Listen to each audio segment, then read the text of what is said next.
క్రీస్తునందు దేవుని ప్రియులు పిల్లలైన మీ అందరికీ కూడా క్రీస్తునామంలో ఈ సాయంకాల సమయంలో ఆయన విలువైన నామం తరపున ఆహ్వానాన్ని పలుకుతున్నాను.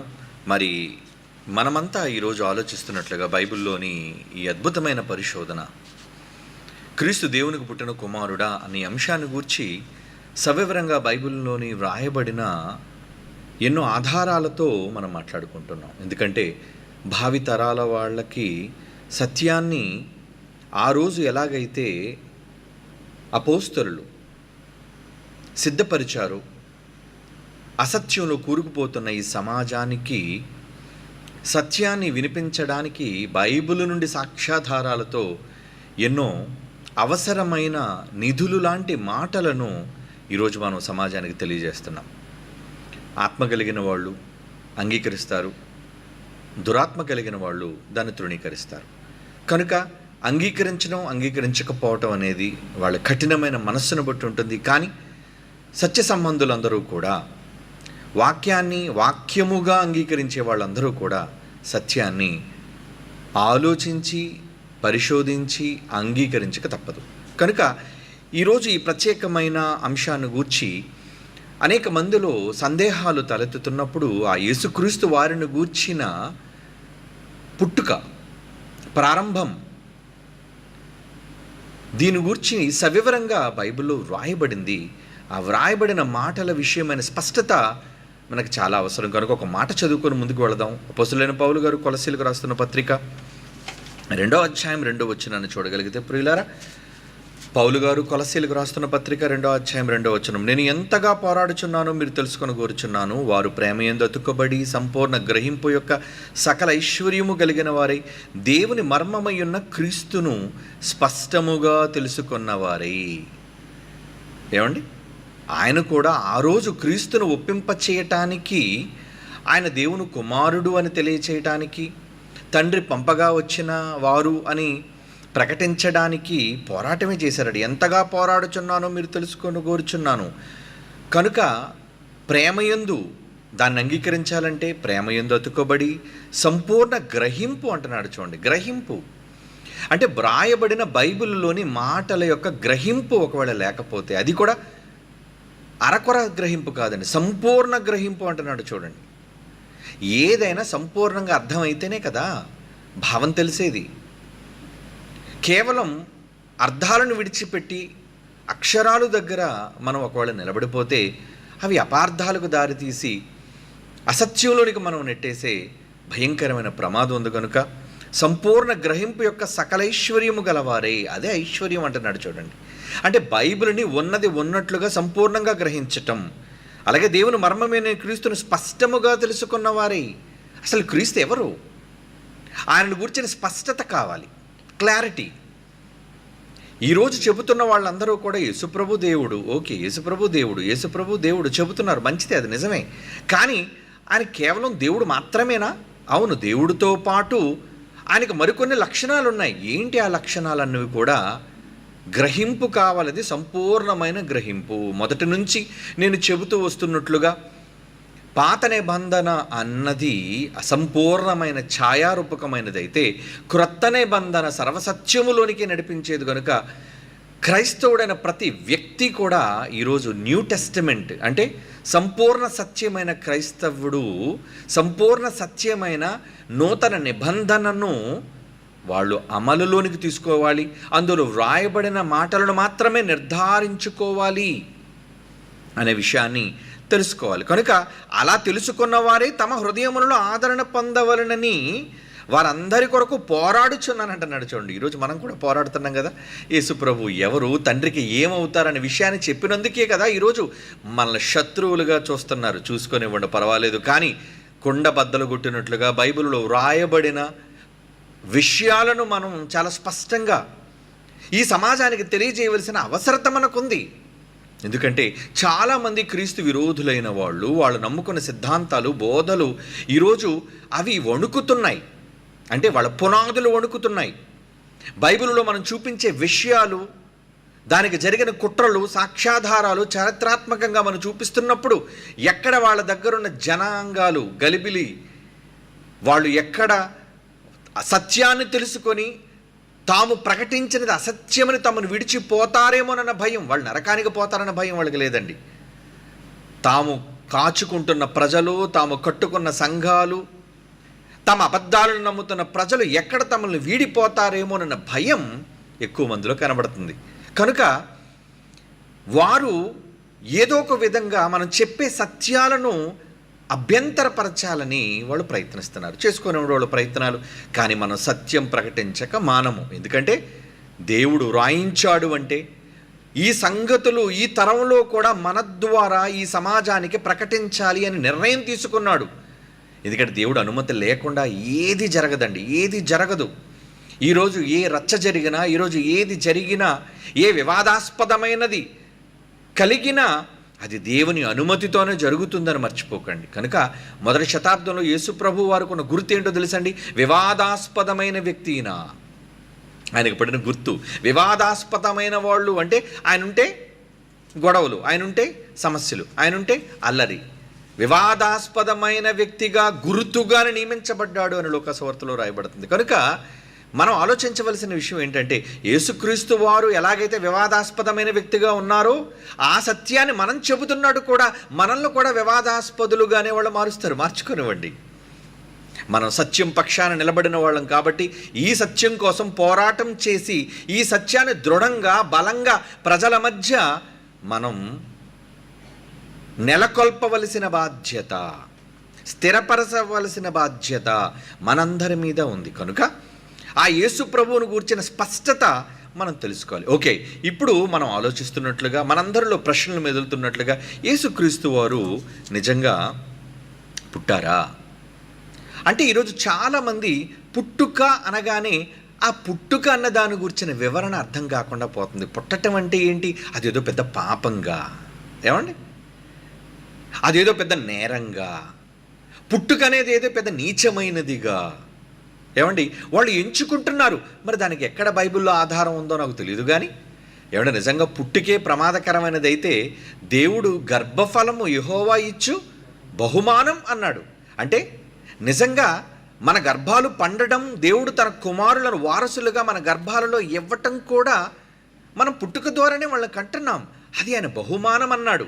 అంటే పుట్టుకను వీళ్ళు ఎలా తీసుకుంటున్నారు అంటే అదేదో పెద్ద నీచమైన కార్యక్రమంగా, ఏమండి, అదేదో ఒక పెద్ద పాపముగా పరిగణించబడి. కనుక యేసు ప్రభు పుట్టినవాడు కాడు. అంటే పుట్టిన వాళ్ళందరూ దోషులా, పుట్టిన వాళ్ళందరూ నేరస్తులా, పుట్టిన వాళ్ళందరూ పాపులా అనే ఒక భయంకరమైన ఒక అబద్ధం ఏళ్ల తరబడి వాళ్ళ ఆలోచనలో సమాధి చేయబడిపోయి ఉందండి. కనుక దానిని పెకలించాలి అంటే దాన్ని ఇప్పటికే సమాజంలో చాలామందికి దాన్ని రుద్ది దాని తాలూకా మరి ఏమంటారు దాన్ని ప్రాపకం చేసి ఉన్నారు. కాబట్టి వాటన్నిటినీ ఈరోజు మనం కూకటి వేళ్లతో లాగేస్తున్నాం బయటికి. ఏమండి ఈరోజు మనం ఏంటంటే వేళ్ల తన్నిన దానిని మహావృక్షంగా మారిపోయిన అబద్ధాలను వేళ్లతో పెళ్ళగిస్తున్నాం మనం ఈరోజు. కనుక పెళ్ళగిస్తున్నాం కాబట్టి వాళ్ళందరిలో ఆ బాధ, వాళ్ళందరిలో ఆ వ్యతిరేకత, ఏమండి వాళ్ళందరిలోని దోషణ ఇవన్నీ ఉంటాయి. కాబట్టి ఏది ఏమైనా మనం మాత్రం సత్యాన్ని ప్రకటించవలసిన వాళ్ళముగా ఉన్నాము. కనుక పుట్టుక అనేది యేసుక్రీస్తు వారికి ఉందా లేదా అన్న విషయాన్ని మొదటి ఎపిసోడ్లోనే నేను చాలా స్పష్టంగా చెప్పడం జరిగింది. ఏంటది? హెబ్రీలకు రాసిన పత్రికలో దేవుడు అన్నాడు అంటే అది హెబ్రీ పత్రిక 1వ అధ్యాయంలో ఉన్న సారం కావచ్చు, హెబ్రీ పత్రిక 5వ అధ్యాయంలో ఉన్న సారం కావచ్చు, ఏమండి అపోస్తుల కార్యాలు 13వ అధ్యాయంలో ఉన్న సారం కావచ్చు. ఎక్కడెక్కడైతే ఆయన పుట్టుకను గురించి వ్రాయబడిందో, నేను కన్నాను అని వ్రాయబడిందో, వీటన్నిటినీ కూడా నూతన నిబంధనలో ఉన్న ఈ సర్వసత్యంతో కూడిన ఈ మాటలను వాళ్ళు అంగీకరించలేక వాళ్ళ బోధలు అబద్ధాలుగా మారిపోతున్నాయన్న భయంతో వాళ్ళు ఏం చేస్తున్నారంటే వెంటనే వాటిని వక్రీకరించే ప్రయత్నాలు చేస్తున్నారు. ఈ భాషలోని తప్పు, ఆ భాషలోకి వెళ్ళాలి. ఈరోజు భావం తెలిసిన వాళ్ళు ఏ భాషలో ఉన్నా సరే భావం అర్థమైతే అది భాషలో ఉన్న నేరమా లేదంటే అర్థం చేసుకోవటంలో ఉన్న పొరపాటు అనేది మనం సులువుగా గ్రహించగలం. కనుక మొదటి ఎపిసోడ్లోనే యేసుక్రీస్తు వారు కనబడిన వారు, తండ్రి కనగా వచ్చిన వారును క్రొత్త నిబంధనలో వ్రాయబడింది అంటే ఇది సర్వసత్యమైనది కాదా? పాత నిబంధనలో ఎక్కడా పుట్టుకను గూర్చి వ్రాయబడకపోయినా, ఎందుకంటే అది ఛాయ, అందులో సంపూర్ణత లేదు. అందులో నూతన నిబంధనలో ఇచ్చినట్లుగా పరిశుద్ధాత్మ దేవుని ద్వారా ఇంత చక్కటి సంపూర్ణ వివరణ పాత నిబంధనలో లేదు, ప్రవక్తల గ్రంథాలలోనూ లేదు. ఏమండి, వాళ్ళు పలికిన మాటలలోనూ రాసిన మాటలలో కూడా లేదు. కనుక నూతన నిబంధనను వీళ్ళు ఎందుకు తృణీకరిస్తున్నారు? ఏమండి, ఎందుకంటే వీళ్ళ యొక్క సిద్ధాంతాలకు భిన్నమైనవి నూతన నిబంధనలో ఉన్నాయి అని. ఏమండి, వాళ్ళ సిద్ధాంతాన్ని వ్యతిరేకించేవి, వాళ్ళు ఎప్పటి వరకు నమ్ముతున్న భావాలను ఏమండి కంప్లీట్గా కూకటి వేళతో పెళ్ళగించేటట్లుగా ఉన్నాయి. కనుక ప్రజలందరినీ కూడా వీళ్ళు గలిబిలి చేస్తూ కన్ఫ్యూజన్లోనికి తీసుకువెళ్ళిపోతున్నారు. ఎలాంటి కన్ఫ్యూజన్? ఏమండి, వాళ్ళని అడగండి, ఎవరు అడిగినా సరే వాళ్ళ భావాలు ఏం చెబుతారంటే, ముగ్గురు ఉన్నారని మేము ఒప్పుకుంటున్నాం కదండి అంటారు. అంటే అవును, ముగ్గురుగా ఉన్నారు అన్నప్పుడు మళ్ళా ముగ్గురు ఒక్క దేవుడేంటి? ముగ్గురు వ్యక్తులుగా వేరువేరుగా ఉన్నారన్నప్పుడు ముగ్గురు మూడు శక్తులు, ముగ్గురు మూడు వ్యక్తులు, ముగ్గురు విడివిడిగా ఉన్న వాళ్ళైతే మరలా ఒక్క దేవుడేంటి? అంటే వాళ్ళు చెప్పిన దానిలోని సారం అంటే ఈ ముగ్గురు విడిగా ఉన్న వాళ్ళు ఒక్కటిగా ఉన్నారు అన్న ఒక్క రెఫరెన్స్ వాళ్ళ దగ్గర ఉండదండి. అంటే ఒకవేళ ఏకమై ఉన్నారు అనే దానికి చూపించిన దాని వివరణ ఇస్తాను ఈరోజు, మీరేం కన్ఫ్యూజన్ కాకండి. ఎందుకంటే బైబిల్లో ఏకము అన్న పదానికి కూడా అర్థం తెలియని వాళ్ళు ఏమండి ముగ్గురుగా ఉండి ఒక్క దేవుడై ఉన్నారు అంటే దేవుడు ఎప్పుడు కూడా ఒక్కడిగానే ఉంటాడు తప్ప దేవుళ్ళుగా ఉండకూడదు. ఒక్క దేవుడే మనకు ఉన్నాడు, ముగ్గురుగా ఉన్నా కూడా ముగ్గురు కూడా ఒక్క దేవుడే అనే పాత నిబంధనలోని దేవుడు రాయించిన మాటలు, నేను తప్ప వేరొక దేవుడు మీకు ఉండకూడదన్న విషయాలను వీళ్ళు పరిగణలోనికి తీసుకుని వెళ్ళి క్రొత్త నిబంధనలో యేసుప్రభు వారు పలికిన మాటలు, యేసుప్రభు వారు చెప్పిన స్పష్టమైన సంగతులు, వీటన్నిటినీ కూడా వీళ్ళు ఎదిరించడం ప్రారంభించారు. అంటే మనుష్య కుమారుడి ద్వారా చెప్పబడుతున్న మాటలను కూడా వీళ్ళు వ్యతిరేకిస్తున్నారు. అంటే వీళ్ళు సర్వసత్యాన్ని ఎదిరించేవాళ్ళు, వీళ్ళు సర్వసత్యాన్ని అంగీకరించని వాళ్ళు, వీళ్ళు తిరిగి మనల్ని మళ్ళీ క్రీస్తు విరోధులుగా వీళ్ళు చిత్రీకరిస్తున్నారు. ఏమండి, మనల్ని నేరస్తులుగా వీళ్ళు ప్రజలకు చూపిస్తున్నారు. అండ్ ప్రజలలో మనం నేరస్తులుగా కనబడినంత మాత్రాన మనకు తరిగిపోయేది ఏమీ లేదు. ఎందుకంటే పరలోకమందున్న తండ్రికి మనమంతా లెక్క అప్పచెప్పవలసిన వాళ్ళంగా ఉన్నాం. కనుక దేవుడు రాయించి ఇచ్చిన నూతన నిబంధనలోని ఈ విషయాలను గురించి మనం ఆలోచించాలి. కనుక ఆ వాక్య భావాలేంటో, అసలు యేసుప్రభు వారు పుట్టుకను గూర్చి ఏమండి ఏమని రాయబడిందో మనం ఒక్కసారి కొన్ని మాటల్లోనికి మనం వెళ్ళి చూద్దామండి. ఏమండి, రైట్. ఇప్పుడు ఒక మాట మొదటగా మనం చదువుకొని ఆ తర్వాత మనం దేవుని యొక్క మాటల్లోనికి ఇంకా ముందుకు వివరణాత్మకంగా మనం తెలుసుకోవడానికి వెళదాం. ఇక్కడ సామెతల గ్రంథం ఆ రోజు మనం మాట్లాడుకోవడం మానేసి, ఎందుకంటే పాత నిబంధనలో ఉన్న విషయాన్ని కూడా వీళ్ళు వక్రీకరిస్తారు. ఎందుకంటే అది వాళ్ళకి భిన్నంగా వ్యతిరేకంగా ఉంది కాబట్టి బైబిల్లో రాయబడిన పదజాలం, బైబిల్లో రాయబడిన అక్షరాలు ఇవన్నీ విరోధం, ఇవన్నీ వ్యతిరేకం, వీటి భావాలు తప్పు అన్నట్లుగా వీళ్ళు చిత్రీకరిస్తున్నారు. ఏమండి, కనుక ఇప్పుడు మనం సామెతల గ్రంథంలోని ఆ మాటలోనికి మనం వెళితే సామెతల గ్రంథం 8వ అధ్యాయం చూడండి ఒక్కసారి. ఇదంతా కూడా జ్ఞానము జ్ఞానము జ్ఞానము జ్ఞానం అని రాయబడింది. ఈ జ్ఞానం అన్నది యేసుప్రభు కాదు. ఎందుకంటే జ్ఞానము అన్నదానికి ఏమంటే వీళ్ళు చెప్పే నిర్వచనాలు చాలా రకాలుగా ఉంటాయి. కానీ ఒకటి మర్చిపోకండి, ఎప్పుడు మనం ప్రపంచానికి బైబిల్ ద్వారా నేర్పించిన ఒక సూత్రం, బైబిల్కు బైబిలే సమాధానం అనే విషయాన్ని మనం చెప్పాం. అంటే ఒక బైబిల్లో రాయబడిన మాటకు బైబిల్లోని విషయాలనే మనం కోట్ చేయగలగాలి. కనుక ఇక్కడ సామెతల గ్రంథం ఏమండి 8వ అధ్యాయం 22వ వచనమును మనం చూడగలిగితే, పూర్వకాలమందు తన సృష్టి ఆరంభమున తన కార్యములలో ప్రథమమైన దానిగా యెహోవా నన్ను కలుగజేసెను. అనాది కాలము మొదలుకొని మొదటి నుండి భూమి ఉత్పత్తి అయిన కాలమునకు పూర్వము నేను నియమింపబడి తిని. ఏమండి, అలాగే 24వ వచనం, ప్రవాహ జలములు లేనప్పుడు, నీళ్లతో నిండిన ఓటలు లేనప్పుడు నేను పుట్టి తిని. ఈ మాట ఉంది కనుకనే యేసుప్రభువుకు చెందదు. ఎందుకంటే మరి వాళ్ళు పుట్టారు అనేది ఒప్పుకోరు కదా. ఎందుకంటే పుట్టడం అనేది బూతు వాళ్ళకి. ఏమండి, పుట్టడం అనేది పాపం వాళ్ళకి. పుట్టడం అనేది అది పెద్ద నేరం. మరి పుట్టుక పాపము. ఏమండి, పుట్టుక అనేది పాపముగా వాళ్ళ దృష్టిలో పరిగణించుకుంటున్నారు. కాబట్టి యేసుప్రభు వారు పుట్టిన వాళ్ళు కాదు, ఎందుకంటే ఆయన చాలా పెద్ద నేరస్తుడు ఒకళ్ళు పుట్టినవాడైతే అనే ఒక దురాలోచన వాళ్ళలో ఉంది. కాబట్టి ఈ మాటను వాళ్ళు పుట్టి తిని అనే పదం ఇక్కడ రాయబడింది. కాబట్టి ఈ పుట్టాను అనే పదాన్ని వాళ్ళు అంగీకరించలేకపోతారు. అలాగే ఏమండి ఇంకేమంటున్నాడు చూడండి 25వ వచనం, పర్వతములు స్థాపింపబడక మునుపు కొండలు పుట్టక మునుపు భూమిని దాని మైదానంలో ఆయన చెయ్యక మునుపు నేల మట్టిని రవంతి సృష్టింపక మునుపు నేను పుట్టి తిని. అంటే ఇన్నిసార్లు పుట్టి తిని అని అంటున్నాడంటే మొదటి నుంచి ఆలోచిస్తే జ్ఞానము ఘోషిస్తుంది అన్నాడు. అందుకే ఆ జ్ఞానం ఎవరని క్రొత్త నిబంధనలోనికి వచ్చి చెప్పాలి. క్రొత్త నిబంధన ఫుల్ఫిల్మెంట్. అందుకే మొదటి నుంచి చెబుతున్నాను, వీళ్ళు కేవలం పాత నిబంధనలో నిలబడి పాత నిబంధనలో అసంపూర్ణమైన విషయాలన్నిటినీ కూడా చూపించి ఇది నిజమైనది కాదు, ఏమండి దీని తాలూకు అర్థాలు వేరు అని చెబుతున్నారు. అలాంటప్పుడు బైబిల్లో ఆ పదజాలం అనేది వ్రాయడానికి వీలు లేదు. ఏమండి ఆ పదజాలం పుట్టాను అనే పదం ఎందుకు రాయాలి? ఇక తెలుగులో అక్షరాలు లేవా? ఏమండి వచ్చాను అని రాయొచ్చు, ఉన్నాను అని రాయొచ్చు. ఈ పుట్టుక అనే పదప్రయోగం జరిగిందంటే ఆదిమ హిబ్రూ భాషలోనైనా అది గ్రీకు భాషలోనైనా వ్రాయబడిన విషయాలు అలా ఉన్నాయి కనుక అందులో నుంచి ట్రూ ట్రాన్స్లేషన్ తెలుగు ఆదిమి హిబ్రూ గ్రీకు నుంచి డైరెక్ట్గా ట్రాన్స్లేట్ చేయబడింది కనుక మనము ఈ తెలుగు బైబిల్ను కూడా మనం ప్రాచీన ప్రతుల నుంచి తర్జుమా చేయబడింది కనుక భావం తప్పనంత వరకు దేనినైనా మనం అంగీకరించవచ్చు. కనుక ఇక్కడ పుట్టి తిని అని ఒక జ్ఞానం చెబుతుందంటే జ్ఞానం ఎవరని సంపూర్ణతలోనికి వెళ్ళేసరికి బైబిల్ చెప్పింది. ఈ జ్ఞానము ఎవరు అని చెప్పింది? ఏమండి చూద్దాం కొరింథీయులకు రాసిన మొదటి పత్రికలో ఏమండి ఆ జ్ఞానము ఎవరు అనేది చెప్పారో మనం కూడా ఒకసారి దాంట్లోకి వెళ్ళి ఆలోచించాలంటే పాత నిబంధనలో రాయబడిన విషయాలకి సంపూర్ణత, ఇది ఛాయ. జ్ఞానం అంటే అది వివరంగా లేదు. ఎవరా జ్ఞానం అనే ఒక సందేహం ఒకళ్ళు మనుషులు నెలకొంటే దానికి వివరణ ఛాయగా ఉన్నదాన్ని, అసంపూర్ణంగా కనబడుతున్న దాన్ని క్లారిటీగా కనిపించడానికి చూపించడానికి నూతన నిబంధన పరిశుద్ధాత్మ దేవుడు రాయిస్తున్నాడు. ఏమని కొరింథీయులకు రాసిన మొదటి పత్రిక మొదటి అధ్యాయం 24వ వచనం చూడండి. కొరింథీయులకు రాసిన మొదటి పత్రిక మొదటి అధ్యాయం 24వ వచనం. క్రీస్తు దేవుని శక్తట. క్రీస్తు ఎవరట? దేవుని శక్తియు జ్ఞానమై ఉన్నాడు. జ్ఞానం అంటే యేసుక్రీస్తు వరకున్న మరో పేరేంటి? శక్తి, జ్ఞానం. ఆ శక్తి చేతే ఈ ప్రకృతిని చేశాడు. ఆ శక్తి చేతే ఏమండి సమస్తాన్ని నిర్మించాడు.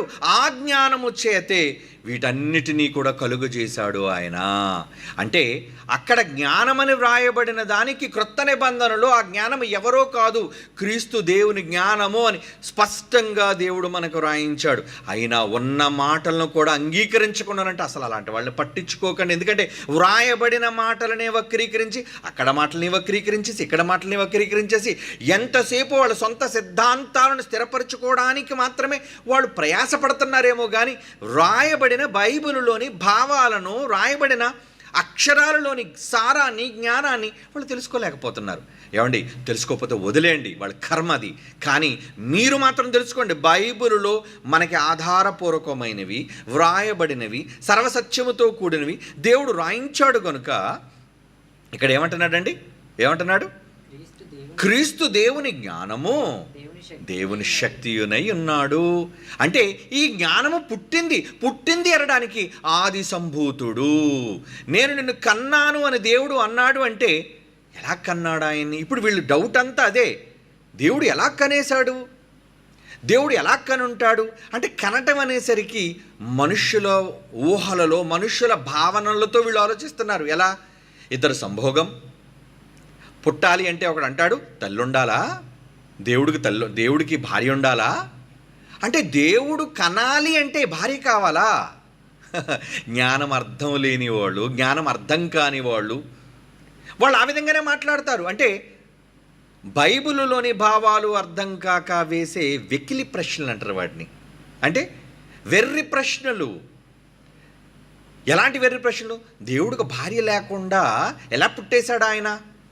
దేవుడు ఎలాంటి శక్తిమంతుడంటే ఇప్పుడు మీకు ఒక మాట చూపిస్తాను. ఏమండి లూకాసు వార్త 3వ అధ్యాయం 8వ వచనాన్ని చూడండి. లూకాసు వార్త 3వ అధ్యాయం 8వ వచనం ఏమన్నాడు? మారు మనస్సుకు తగిన ఫలములు ఫలించండి, మార్పు చెందండరా.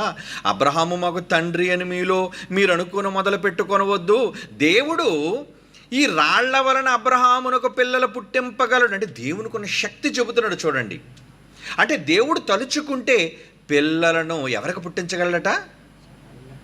ఏమండి రాళ్ల వలన ఎవరికి? అబ్రహాముకు పిల్లలకు పుట్టించగలడా? అంటే దేవుడు అంత శక్తిమంతుడా?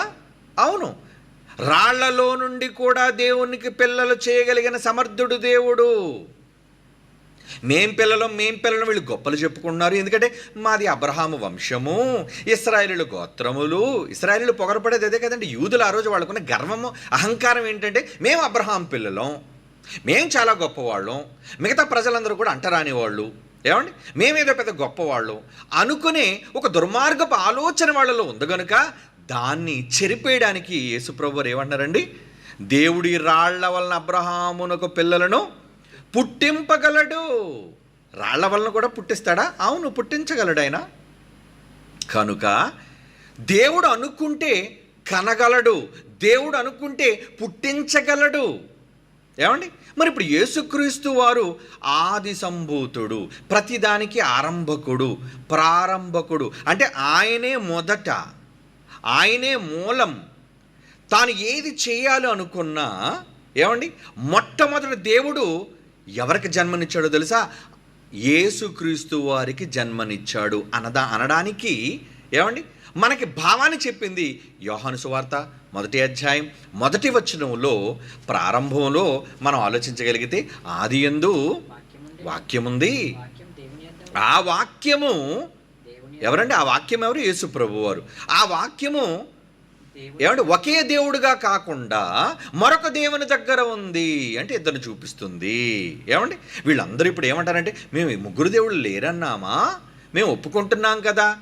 కానీ ముగ్గురు దేవుళ్ళు మేము ఒప్పుకుంటున్నామని చెప్పుకొని చివరికి వచ్చి వీళ్ళు చెప్పే ఒక పనికిరాని మాట ఏంటంటే ఈ ముగ్గురు దేవుళ్ళు ఒక్క దేవుడుగా ఉన్నారు అనే అబద్ధాన్ని ప్రజల మధ్య చూపిస్తున్నారు.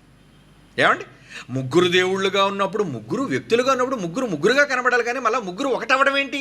ఎలా ముగ్గురు ఒకటిగా ఉన్నారనే దాని వివరణ ఎవరు వాళ్ళు? ఎలా ముగ్గురు ఒకటిగా ఉన్నారనేది మీరు సిద్ధాంతం, మీరు నమ్మి తీరాలి అంతే అంటారు. అంతే. బైబిల్ చూపించాలి. మనం ఏ మాట చెప్పినా దానికి ఆధారం, ప్రూఫ్ ఎక్కడ కనబడాలి? మనకి బైబిలులో కనబడాలి. అలాగే సంపూర్ణ సత్యంలోనికి వచ్చేసరికి ఇంకా స్పష్టంగా మనకు తెలియాలి. ఒకరా ముగ్గురా ఎలా ఉన్నారనే విషయాన్ని దేవుడు రాయించాడు మనకి. కనుక ఇక్కడ ఒక విషయాన్ని గురించి మనం ఆలోచించాలి. ఏంటది? యోహాను సువార్త 18వ అధ్యాయం యేసు ప్రభు వారు స్వయంగా చెబుతున్న మాట చూడండి. యోహాను సువార్త 18వ అధ్యాయం 37వ వచనం. యోహాను సువార్త 18వ అధ్యాయము 37వ వచనం. అక్కడ ఏమంటున్నాడు చూడండి. అందుకు పిలాతు నువ్వు రాజువా అని ఆయన అడుగుగా, అవును యేసు అంటున్నారు, నీవన్నట్టు నేను రాజునే. సత్యమును గూర్చి సాక్ష్యం ఇచ్చుటకు నేను పుట్టి తిని. సత్యమును గూర్చి అంటే సత్యాన్ని చెప్పడానికే నేను పుట్టి తిని. ఈ పుట్టి తిని అనే దాన్ని వీళ్ళు ఎలా వక్రీకరించేస్తారు? భూమి మీద పుట్టాడంటారు. పుట్టాడు మేము ఒప్పుకుంటాం, మరి ఏమ గర్భం ద్వారా పుట్టాడు కనుక ఆ పుట్టుక అని వీళ్ళు అంటారు. ఏమంటే మరి ఈ పుట్టుకను గూర్చి మళ్ళీ దీన్ని ఏం వక్రీకరించకుండా ఈ పుట్టాడని చెప్తున్నప్పుడు మరి హెబ్రీ పత్రికలో రాయబడిన ఆ మాటను ఎందుకు వీళ్ళు పుట్టాడని దాన్ని అంగీకరించరు? అంటే ఇక్కడొక వేరే పుట్టుక, అక్కడొక పుట్టుక. ఈ పుట్టుక ఏంటి, ఆ పుట్టుక ఏంటి? అంటే వీళ్ళకి అనుకూలంగా ఉన్న దగ్గర మాత్రం ఒక పుట్టుక, వీళ్ళకి ప్రతికూలంగా ఉన్న దగ్గర మాత్రం ఆ పుట్టుక వేరట, అది పుట్టుక కాదట. అంటే చూసారా, వాక్యములో ఉన్న విషయాలను గురించి వీరు ఆలోచించకుండా ప్రజలను ఎలా తప్పుత్రోవ పట్టించడానికి ప్రయత్నం చేస్తున్నారు. సత్యమును గురించి సాక్ష్యం ఇచ్చుటకు పుట్టి తిని అనే మాట ముందు చెప్పి ఇందు నిమిత్తమే ఈ లోకమునకు వచ్చి తిని. ముందు పుట్టాడా వచ్చాడా? ఇక్కడ ఏమని రాయబడింది చెప్పండి. ఏమండి ముందు ఈ సత్యమును గురించి సాక్ష్యం ఇచ్చుటకు వచ్చి తిని, అందుకే భూమి మీద పుట్టి తిని అని స్పష్టంగా చెప్పొచ్చుగా. ఇక్కడ ఏమంటున్నాడు? సత్యమును గురించి సాక్ష్యం ఇచ్చుటకు నేను పుట్టి తిని. ఇందాక మన సామెతల గ్రంథంలో చదువుకున్నట్లుగా జ్ఞానముగా నేను పుట్టాను. ఇవన్నీ కలుగజేయబడక మునుపు ఆదియందు వాక్యముండెను, వాక్యము దేవుని యొద్ద ఉండెను, ఆ వాక్యముగా ఉన్న నేను కూడా దేవుడుగా ఉండెను. కలిగి ఉన్నదేదియో ఏమండి ఆ వాక్యము లేకుండా కలగలేదంటే నా ద్వారా, జ్ఞానము శక్తిగా ఉన్న నా ద్వారా దేవుడు వీటన్నిటినీ కలిగించాడు. ప్రారంభంలో తండ్రి ఒక్కడే, ఆయన ఉండేవాడు సుప్రీం. తర్వాత ఆయనలో నుంచి ఒక భాగాన్ని తీశాడు, ఆ భాగమే యేసుక్రీస్తు వారు. ఆ యేసు ద్వారా సర్వాన్ని సృష్టించాడు. కనుక దానికి బైబిల్లో ఏమని రాయించాడు అంటే పుట్టినవాడు అని. ఆ పుట్టినవాడు అనే పదంలో మనకి ఏమర్థం అవుతుంది? పుట్టాడు అంటే కన్నవాడు ఒకడు ఉండాలి. పుట్టినవాడు ఏమవుతాడు? పుట్టుక అనే పదం అనేసరికి కన్నవాడు ఒకడు ఉన్నాడు, కనబడినవాడు ఒకడు ఉండాలి. ఇప్పుడు కన్నవాడు ఎవరయ్యారు? తండ్రి అయ్యాడు, కనబడిన వారెవరయ్యారు? యేసుప్రభు వారు అయ్యారు. అంటే తండ్రి కుమారుడు. అదే కదా నూతన నిబంధనలో రాయబడిన ఎన్నిసార్లు యేసుక్రీస్తు వారు చెప్పిన మాటల్లో, సువార్తల్లో కావచ్చు, పత్రికల్లో రాయబడిన మాటలు కావచ్చు, తండ్రిని తండ్రిగా, కుమారుని కుమారునిగా ఎందుకు వీళ్ళు చెబుతున్నారు? పరిశుద్ధాత్మ దేవుడు ఎందుకు రాయిస్తున్నాడు? ఇంత వివరణాత్మకంగా పాత నిబంధనలో రాయబడకపోయినా, ఎందుకంటే ఛాయ్ కదా, అక్కడ ఫుల్ క్లారిటీ ఇవ్వలేదు. కానీ సర్వసత్యం వచ్చేసరికి పుట్టాడు, ఆ పుట్టుక తండ్రి వలన పుట్టినవాడు. అదే అంటున్నాడండి. ఇక్కడ ఏమంటున్నాడు? సత్యమును గురించి సాక్ష్యం ఇచ్చుటకు నేను పుట్టాను అంటున్నాడు. ఏమండి? అంటే భూమి మీదకు పుట్టాడా, ఈయన వచ్చాడా? భూమి మీద యేసుప్రభుకు జరిగింది పుట్టుక రాక? మీరు చెప్పండి. రాక అని మనం ఎలా చెప్పగలం? అసలు నేను అబ్రహాము పుట్టక మునిపే ఉన్నాను అన్నాడు. కనుక భూమి మీద యేసుప్రభు పుట్టలేదు. క్రీస్తు నేడు మన కొరకు పుట్టెను ఏమండి అనేది వీళ్ళు అనుకున్నా, నిజానికి ఆయన ఏం చెప్పాడంటే, నేను ఈ లోకములోనికి వచ్చి తిని, ఎందుకంటే నేను లోకము పుట్టక మునిపే ఉన్నాను, అబ్రహాము పుట్టక మునిపే నేను ఉన్నాను. మొదటి నుంచి ఏమండి ప్రథమమైన దానిగా యెహోవా నన్ను కలుగజేశాను, నన్ను చేశాడు ఆయన, నన్ను పుట్టించాడు ఆయన అనే వివరణ ఆయన ఇస్తూ ఈయన ఏమంటున్నాడు ఇక్కడ? సత్యమును గూర్చి సాక్ష్యం ఇచ్చుటకు నేను వచ్చి తిని అనలేదు, పుట్టి తిని. అంటే యేసుప్రభు వారు స్వయంగా నేను పుట్టాను అన్న విషయాన్ని చెప్పినా వీళ్ళు అంగీకరించరు, సత్యమును సత్యముగా గ్రహించరు. ఇందు నిమిత్తమే కదా ఈ లోకమునకు వచ్చి తిని. ఒకవేళ వీరనుకుంటున్నట్లుగా యేసుప్రభు భూమి మీద పుట్టాడు అనుకోండి, అంటే ముందు లేడా? పుట్టుక అంటే ప్రారంభం. ఈ ప్రారంభం ఆయన ఆది సంభూతుడు. ఆది సంభూతుడు అంటే ఎప్పటి నుంచి ఉన్నవాడు ఆయన? లోకాలు కలుగజేయక మునుపు నుంచి ఆయన ఏమై ఉన్నాడండి? ఆయన ఉన్నవాడు, ఆయన పుట్టినవాడు ఆయన. ఏమండి? కనుక ఇప్పుడు చదవండి ఏమంటున్నారు అక్కడ? సత్యమును గురించి సాక్ష్యం ఇచ్చుటకు నేను పుట్టి తిని, ఇందు నిమిత్తమే ఈ లోకమునకు నేను వచ్చి తిని. సత్య సంబంధి అయిన ప్రతివాడు ఈ నా మాట వినునను. నిజంగా మీరు సత్య సంబంధులైతే నేను పుట్టానని అంగీకరించాలి, ఈ లోకానికి వచ్చానని అంగీకరించాలి. యేసుప్రభు వారు ఈ లోకంలో పుట్టారా, ప్రవేశించారా? హెబ్రీ పత్రికలో ఏమని రాయబడింది? ఏమండి? హెబ్రీ పత్రికలో ఏమని రాయబడిందండి? చూడండి ఒకసారి. హెబ్రీలకు రాసిన పత్రిక, హెబ్రీలకు రాసిన పత్రిక, ఆయన ఈ లోకమందు ప్రవేశించినప్పుడు 10వ అధ్యాయం 5వ వచనం. హెబ్రీలకు రాసిన పత్రిక 10వ అధ్యాయం 5వ వచనం ఏమన్నారు చూడండి. కాబట్టి ఆయన లోకమందు ప్రవేశించినప్పుడు ఈ లోకంలో ఆయన పుట్టాడా, ప్రవేశించాడా? ప్రవేశించాడు. ఎక్కడి నుంచి ప్రవేశించాడు? ప్రవేశం అంటే ఎక్కడో ఉన్న వ్యక్తి ఈ లోకంలోనికి ప్రవేశం జరిగింది. ఇది ఎంట్రీ, రావటం. మరి ఎప్పుడు పుట్టాడు? భూమి పునాది వేయబడక మునుపు, మట్టిలోని రవంతియు సృష్టింపక మునుపు, యెహోవా చేసిన కార్యములన్నిటిలో ప్రథమమైనదిగా జ్ఞానము అని అక్కడ చెప్పాడే, ఆ జ్ఞానం ఎవరో కాదు, నేను పుట్టాను గనుకనే ఆయన నాకు తండ్రి అని పిలుస్తున్నాను. ఆయన నాకు తండ్రి అయితే నేను ఆయనకు కుమారుడుగా పిలువబడుతున్నాను. ఆయన నా తండ్రి అని యేసుప్రభు వారు పలుసార్లు భూమి మీద చెప్పటంలో ఉద్దేశం, పరలోకమందున్న దేవుడు తనకు జన్మనిచ్చినవాడు అనే విషయాన్ని ఈ మానవ సమాజానికి నేర్పించడానికేనండి, ఈ మానవ సమాజానికి స్పష్టంగా చెప్పడానికేనండి ఈ విషయాలన్నింటినీ కూడా దేవుడు ఏం చేశాడు? ఆయన ద్వారానే, స్వయంగా ఆయన నోటి ద్వారా చెప్పించండి. నోటి ద్వారా. అందుకే నేను పుట్టాను అంటున్నాడు. సామెతల గ్రంథంలో 8:22లో పుట్టితనని అదే పదప్రయోగం యోహాను సువార్త 18వ అధ్యాయం 37వ వచనం ఇప్పుడు మనం చదివిన మాటలో కూడా ఆయన పుట్టించాడు అన్న విషయాన్ని గురించి ఇక్కడ మనకు స్పష్టంగా దేవుడు తెలియజేస్తున్నాడు. కాబట్టి ఇప్పుడు మనం ఏం ఆలోచించాలి అంటే, పుట్టుక అంటే ఏమనుకుంటున్నారు అసలు యాక్చువల్గా వీళ్ళు? ఏమండి? పుట్టుక ప్రకటన గ్రంథం 3వ అధ్యాయం 14వ వచనం చూసి ఒకసారి దీన్ని చదువుకున్నాం, కానీ ఒకసారి దీని గురించి మాట్లాడి మనం ముందుకు వెళదాం. మనం ప్రకటన గ్రంథం 3వ అధ్యాయం 14వ వచనం, లవదోకియలోని సంఘపు దూతకి ఎలాగో రాయమో, ఆమేనన్నవాడు నమ్మకమైన సాక్షి, దేవుని సృష్టికి ఆది అయిన వాడు చెప్పు సంగతులు ఏమనగా. దేవుని సృష్టికే ప్రారంభం ఎవరు? యేసు ప్రభువు వారు చెబుతున్న సంగతులు ఇవి అనే విషయాన్ని గురించి మాట్లాడుతున్నాడు.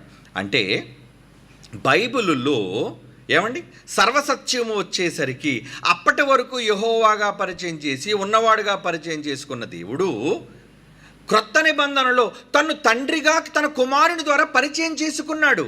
నాయనా, నేను మీకు తండ్రిని, మీరందరూ నాకు పిల్లలు. కనుక ఈ తండ్రి కుమారుల బంధాన్ని ఎందుకు చెప్పాలి? ఈ రిలేషన్స్ గురించి ఆలోచిద్దామండి. రిలేషన్స్ గురించి, ఎందుకంటే తండ్రి అనగా కుమారుడు అనగా ఏంటి? రెండు ఒక ఫ్యామిలీ, కుటుంబం అనే పదం కూడా గతంలో నేను మీకు చెప్పాను. పరలోకమందున్న కుటుంబం, ఆ కుటుంబానికి కూడా తండ్రి ఎవరు అన్నది కూడా మీకు చెప్పాను. బైబిల్ ఎఫ్సి పత్రిక 3:14 మనం చదువుకున్నాం. పరలోకమందున్న ఒక కుటుంబం ఉంది. ఆ కుటుంబంలో ఏమండి, 2 కుమారులు ఉన్నారు. ఆ 2 కుమారులు, ఒక కుమారుడేమో జ్యేష్ఠ కుమారుడు యేసుప్రభు వారు, మరొక సమానమైన కుమారుడు ఏమండి, రెండో కుమారుడు జ్యేష్ఠపుత్రుడు తర్వాత పుట్టిన కుమారుడు పరిశుద్ధాత్మదేవుడు. ఏమండి, కనుక వీళ్ళిద్దరూ ఒక కుటుంబం అయితే తండ్రికి, వీళ్ళకు కూడా తండ్రి ఎవరు? పరలోకమందున్న దేవుడు ఎవరవుతాడు? ఏమండి, తండ్రి. ఆ కుటుంబానికి తండ్రి, మనకు కూడా తండ్రి అనే వివరణ మీకు గతంలో నేను ఇవ్వడం జరిగింది. అంటే అసలు ఈ ఫ్యామిలీ రిలేషన్ మనకి ఎందుకు చెప్పాలి? ఏమండి, నిజంగా దేవుడికి మనకి ఉన్న సంబంధం వేరే ఏ ఇతర సంబంధం అయితే దాన్నే స్పష్టంగా చెప్పొచ్చు కదా. మనం ఒకవేళ బానిసలేమో అనుకోండి, లేదంటే కేవలం మనం కలుగు చేయబడిన సృష్టి అనుకోండి. ఏమండి, వీళ్ళు చాలామంది ఏమన్నారంటే ఈ మధ్యన కొత్త రకమైన ఒక భయంకరమైన ఒక అబద్ధాన్ని, బైబిల్గా భిన్నమైన బోధన ఏమని నేర్పిస్తున్నారంటే, మనం చివరకు పిల్లలు కూడా కాము, కేవలం మనం సృష్టి చేయబడిన వాళ్ళం మాత్రమే. అంటే ఏదో జంతువుల కంటే కాస్త మనం జ్ఞానం కలిగిన వారమే తప్ప మనం మాత్రం దేవునికి పుట్టిన వాళ్ళము కాదు అన్న విషయాన్ని వీళ్ళు మాట్లాడుతున్నారు. ఏమండి, మరి దానికి సంబంధించి ఒక విషయాన్ని కూడా మనం ఆలోచించాలి. యోహాను సువార్త 1:12 చూడండి. యోహాను సువార్త 1 అంటే పుట్టుకంటే వీళ్ళు ఏదో పాపం అనుకుంటున్నారు. ఏమండి, కనటం అంటే ఏదో పెద్ద నేరం అనుకుంటున్నారు. కాబట్టి అసలు మనం ఎవరు పుట్టలేదు అంటే, పుట్టలేదంటే మనం ఎవరో పిల్లలం కాదా? మరి ఇప్పుడు దేవుడికి మనకున్న రిలేషన్ ఏంటి? మరి బైబిల్ ఏం చెప్తుందో ఒకసారి చూసి ముందుకు వెళ్దాం. యోహాను సువార్త 1:12 బైబిల్లో చాలా మాటలు ఉన్నాయి, కానీ ఇక్కడ ఏమంటున్నాడు చూడండి. తను ఎందరు అంగీకరించిదిరో వారందరికీ, అనగా తన నామమందు విశ్వాసం ఉంచే వారికి దేవుని పిల్లలగుటకు అధికారం అనుగ్రహించను. మనమట ఎవరం అవుతున్నామట? దేవునికి పిల్లలు. పిల్లలు అనగా కన్నవారు ఉంటేనే కదా పిల్లలు అనే పదప్రయోగం జరుగుతుంది. పిల్లలను ఎవరంటారు చెప్పండి? కన్నవాళ్లే తాము కనిన వారిని చూసి పిల్లలు అంటారు. రోడ్డు పోయే వాళ్ళందరినీ పిల్లలు అంటారా మీరు? అనరు. కనుక ఇక్కడ మనల్ని గురించి దేవుని పిల్లలగుటకని అధికారికం అనుగ్రహించను. 13 వారు దేవుని వలన పుట్టిన వారే. చివరికి మన దగ్గరకు వచ్చేసరికి యేసు ప్రభు కోసం ఎలాగైతే పుట్టుక చెబుతున్నాడో, మన దగ్గరకు వచ్చేసరికి నాయన మీరు కూడా దేవుని వలన పుట్టిన వారే అంటున్నాడు చూడండి. అంటే దేవుని వలన పుట్టిన వాళ్ళ మనం. దేవుడు మనల్ని కన్నాడు. యేసు ప్రభువుని ఎలాగైతే కన్నాడో మనల్ని కూడా ఏం చేశాడంటే ఆయన కన్నాడు. మనల్ని కూడా పిల్లలుగా చేసుకున్నాడు. అందుకే అందరికీ తండ్రి అయిన దేవుడు ఒక్కడే, అందరికీ తండ్రి. ఈ మాట యేసు ప్రభు వారు కూడా ఒప్పుకున్న సంగతి మీకు తెలుసు. యేసు ప్రభు వారు ఏమన్నారు? భూమి మీద ఎవరికి తండ్రి అని పేరు పెట్టొద్దు, అందరికీ ఒక్కడే తండ్రి, నేను మాత్రం కాదు. ఎందుకంటే అప్పటికి ఈయన భూమి మీద ఉన్నాడు కదండి. ఒకళ్ళు నన్ను తండ్రి అనుకుంటారేమో, ఏమండి, ఆయన పరలోకమందున్నాడు అని స్పష్టంగా చెప్పడం జరిగింది. ఈ మాట కూడా నేను గత ఎపిసోడ్లో మాట్లాడడం జరిగింది. కనుక ఒక తండ్రి అనే వ్యక్తి ఒక మూలం. తండ్రి అనగానే ఆ తండ్రి అనే పదానికి ఏంటో తెలుసా అండి? కన్నవాడే తండ్రి అవుతాడు. ఏమండి, కన్నవాడే తండ్రి అవుతాడు. మరి కన్న ఆయన నుంచి వచ్చిన వాళ్ళు ఏమవుతారు? పిల్లలే అవుతారు కదా. తండ్రి నుంచి రావటం, తండ్రిలో నుంచి బయటికి రావటం, వాళ్ళు ఏమవుతారు చెప్పండి? పిల్లలు ఎవరా? ఏమండి, ఈరోజు భూమి మీద అంటే బైబిల్ మనకు అర్థమయ్యే భాషలో రాయబడింది కాబట్టి మనం ఏదైతే ఈ సమాజంలో మనం బంధాలు కలిగి ఉన్నామో, నిజానికి రిలేషన్స్, ఈ బంధాలు కూడా బైబిలే నేర్పించింది మనకి. ఒకరు తండ్రిగా, ఒకరు కుమారులుగా, ఏమండి, కుటుంబం అనగానే భార్యగా, భర్తగా, ఈ రిలేషన్స్ అన్నీ కూడా బైబిల్ని మనకు చెప్పింది, నేర్పించింది. దేవుడే మనకు చెప్పించాడు, నాయన ఇటువంటి బంధాలు కలిగి ఉండండి. ఇగో తండ్రి కొడుకు అయితే ఈ రిలేషన్లో ఉండాలి, భార్య భర్తలు అయితే ఈ రిలేషన్లో ఉండాలి, అన్నా చెల్లెళ్ళు అయితే ఈ రిలేషన్లో ఉండాలి. ఈ విషయాలన్నీ కూడా మనకు బైబిల్లో చెప్పడం జరిగింది అనేక సందర్భాల్లో. కనుక ఇక్కడ యేసుక్రీస్తు వారు ఎలాగైతే పుట్టారో మనల్ని కూడా ఆయన కన్నాడు. మనం కూడా పుట్టిన వాళ్ళమే, దేవుని వలన పుట్టిన వాళ్ళమే అనే విషయాన్ని దేవుడు మనకు చెబుతున్నాడు. అంటే అక్కడ తండ్రి అంటున్నాడు, ఇక్కడ కుమారుడు అంటున్నాడు. అంటే ఈ తండ్రి కుమారుల బంధాన్ని గురించి ఎందుకు దేవునికి మనుషులకి మధ్య రిలేషన్ పెట్టాడు? యేసుప్రభు కూడా అదే రిలేషన్ అప్లై చేశాడు. బాగా వినండి, యేసుప్రభు కూడా అదే రిలేషన్ అప్లై చేశాడు, మనకు కూడా అదే రిలేషన్ అప్లై చేశాడు. ఏమండి, ఇంతకీ ఇప్పుడు యేసుప్రభు ఎలాగూ తండ్రికి కుమారుడుగా ఉన్నారో మనం కూడా తండ్రికి కుమారులుగా ఉన్నాము. కుమారులుగా మనకు అధికారం ఇచ్చాడు ఉండడానికి. నాయన మీరు నా పిల్లలు. అయితే ఇక్కడ దేవుడు మనల్ని ఏం చేశాడు? మనల్ని స్వీకరించాడు. దేవుడు మనల్ని ఏం చేశాడు? కుమారులుగా మనల్ని స్వీకరించాడు. అది యేసు ద్వారా స్వీకరించటం అనేది సంకల్పం. ఎఫ్సీ పత్రిక 1వ అధ్యాయం 4-6 వచనాలు మీ అందరికీ తెలుసు. ఆయన సంకల్పము ద్వారా మనల్ని కన్నాడు. ఆయన సంకల్పం ద్వారా యేసు ప్రభు ద్వారా మధ్యవర్తిగా ఆయన పెట్టాడు. యేసు ప్రభు ద్వారానే తనకు కుమారులుగా స్వీకరించాడన్న విషయం బైబిల్ చాలా స్పష్టంగా చెబుతుంది. అంటే తన కుమారునితో మనం సారూప్యము గలవారమై ఉండాలని. ఏమండి, ఆయన పరలోకమందున్న వ్యక్తి తండ్రిని, ఆయన పంపితే వచ్చిన కుమారుడు యేసుక్రీస్తు వారని, ఆ యేసుక్రీస్తు వారి ద్వారా మనం కూడా తండ్రికి కుమారులుగా చేయబడుతున్నామని, ఆయన కూడా మనల్ని కన్నాడు అని ఈ సర్వసత్యాన్ని కూడా నూతన నిబంధనలో మనకి చెప్పడం జరుగుతుంది. అంటే ఈ తండ్రి కొడుకులనే రిలేషన్ గురించి ఆలోచిద్దాం. ఈ తండ్రి అనగానే మనకి ఏమవుతుంది? మూలం, ప్రారంభం, మొదటివాడు. ఏమండి, ఒకళ్ళ పరలోకంలో యేసు ప్రభు తండ్రి కాకుండా సమానుడుగా ఉన్నాడే అనుకుందాం. ఏమండి, మరి వాళ్ళిద్దరి మధ్యన ఉన్న బంధం ఏంటి? సమానమైన దేవుళ్ళు కదా వీళ్ళ ఉద్దేశం. ముగ్గురుగా ఉన్న తండ్రి కుమారుడు సమానమైన దేవుళ్ళు, అంతే కదండి. సమానమైన దేవుళ్ళుగా ఉన్నప్పుడు భూమి మీదకి వచ్చినప్పుడు యేసు ప్రభువు కుమారునిగా ఎందుకు మార్చాడు? ఇదిగో నేను ఒక దైవాన్ని పంపుతున్నాను మీ దగ్గరికి, ఆయనను మీరు నమ్మాలి. ఆయన నేను ఎలాగూ దైవంగా ఉన్నాను, ఆయన కూడా దైవంగా ఉన్నాడన్న విషయాన్ని ఒప్పుకున్నాడు. అయితే ఆ దైవం కుమారుడు నాకు అన్న విషయాన్ని చాలా స్పష్టంగా మనకు తెలియజేశారు. అంటే పంపబడిన వ్యక్తికి, భూమి మీదికి వచ్చిన క్రీస్తు అనే ఆయన ఒక కుమారుడు అన్న రిలేషన్ని దేవుడు మనకి ఇక్కడ చెప్పాడు. అంటే ఈ రిలేషన్లో రావడం ఏంటి? తండ్రిలో నుంచి రావటం ఏంటి? తండ్రిలో నుంచి వస్తేనే కదా మనం ఎవరవుతాం? ఆయనకు పిల్లలం అవుతాం. అంటే దేవుడు ఉన్నవాడు, ఆయన గూర్చి ఉన్నమాట, ఉన్నవాడు, ప్రారంభంలో ఉన్నవాడు. ఇప్పుడు ఆయనలో నుంచి ఎవరు రావాలి? యేసుక్రీస్తు వారు. నేను కంటిని, ఈ పదప్రయోగం అనేది హెబ్రీ పత్రికలో మనకు జరిగింది. బైబిల్లో చాలా సందర్భాల్లో యేసుప్రభు వారు ఒప్పుకున్నారు, పరిశుద్ధాత్మ దేవుడు కూడా ధృవీకరించాడు.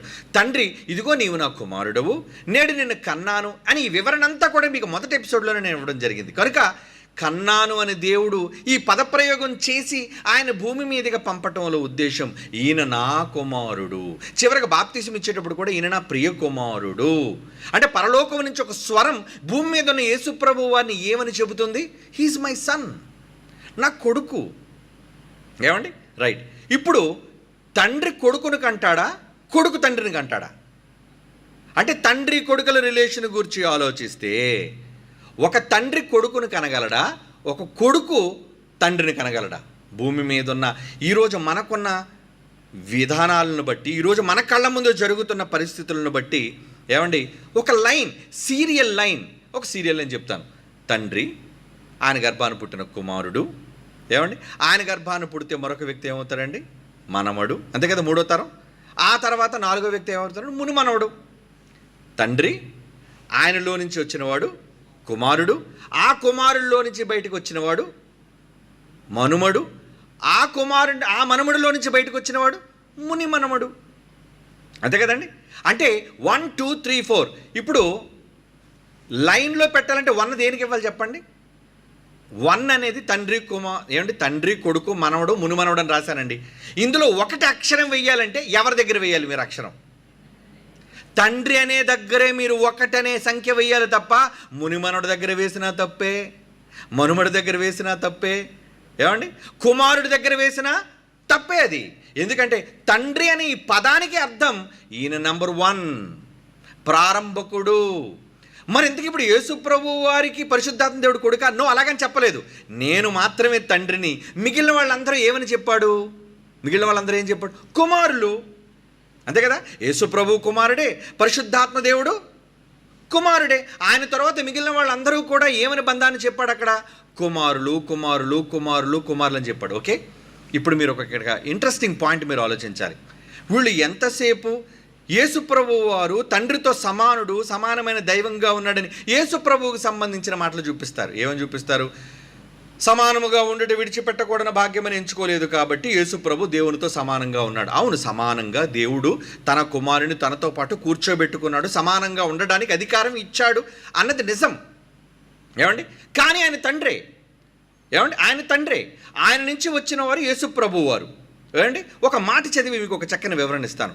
కొరింథీయులకు రాసిన మొదటి పత్రిక 8వ అధ్యాయం, జాగ్రత్తగా చదవండి ఈ మాట. కొరింథీయులకు రాసిన మొదటి పత్రిక,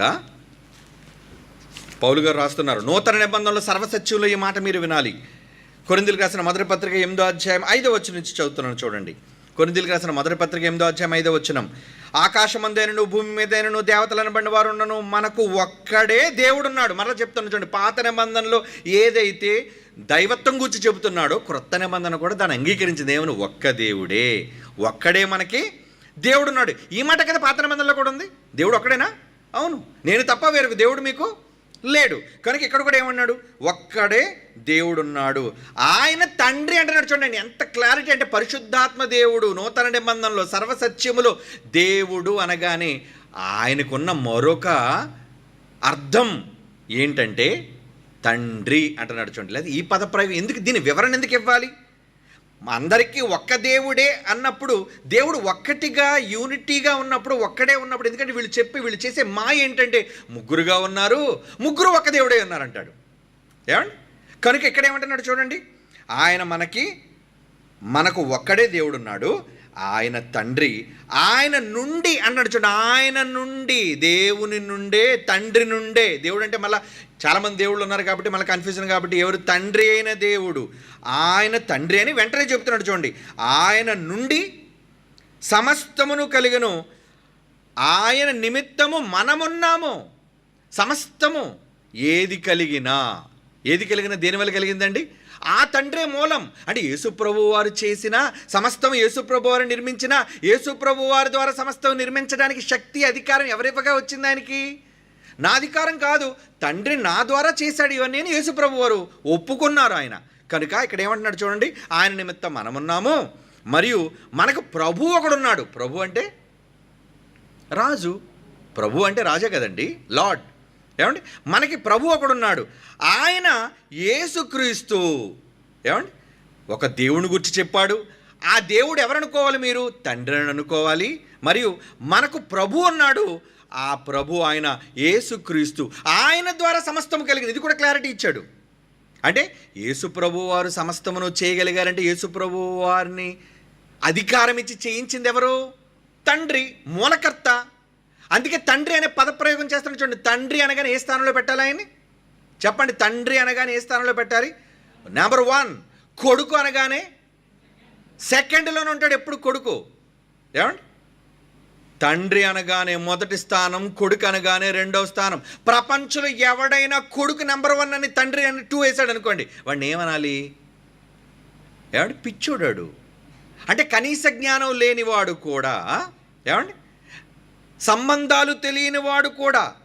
ఈరోజు రిలేషన్స్ ఎందుకు పెట్టాడు దేవుడు? తండ్రి కుమారుడు అని ఎందుకు చెబుతున్నాడు? ఈ రిలేషన్స్ మనుష్యుల మధ్య ఉన్నాయి, జంతువుల మధ్య లేవండి. జంతువుల్లో భార్య భర్తలు, తండ్రి కుమారుడు, మనవడు మనవరాలు, వీళ్ళు ఉండవు. అవి జంతువులు, పశువులవి. ఏమండి? వాటిలో బంధాలు లేవు. కానీ ఎవరిలో బంధాలు పెట్టాడు దేవుడు? తన స్వరూపమందు చేశాడే. అప్పటికి లోకంలో ప్రారంభానికి వెళితే అండి ఆయన చాలా చేసేసాడు. ఏం చేసేసాడు?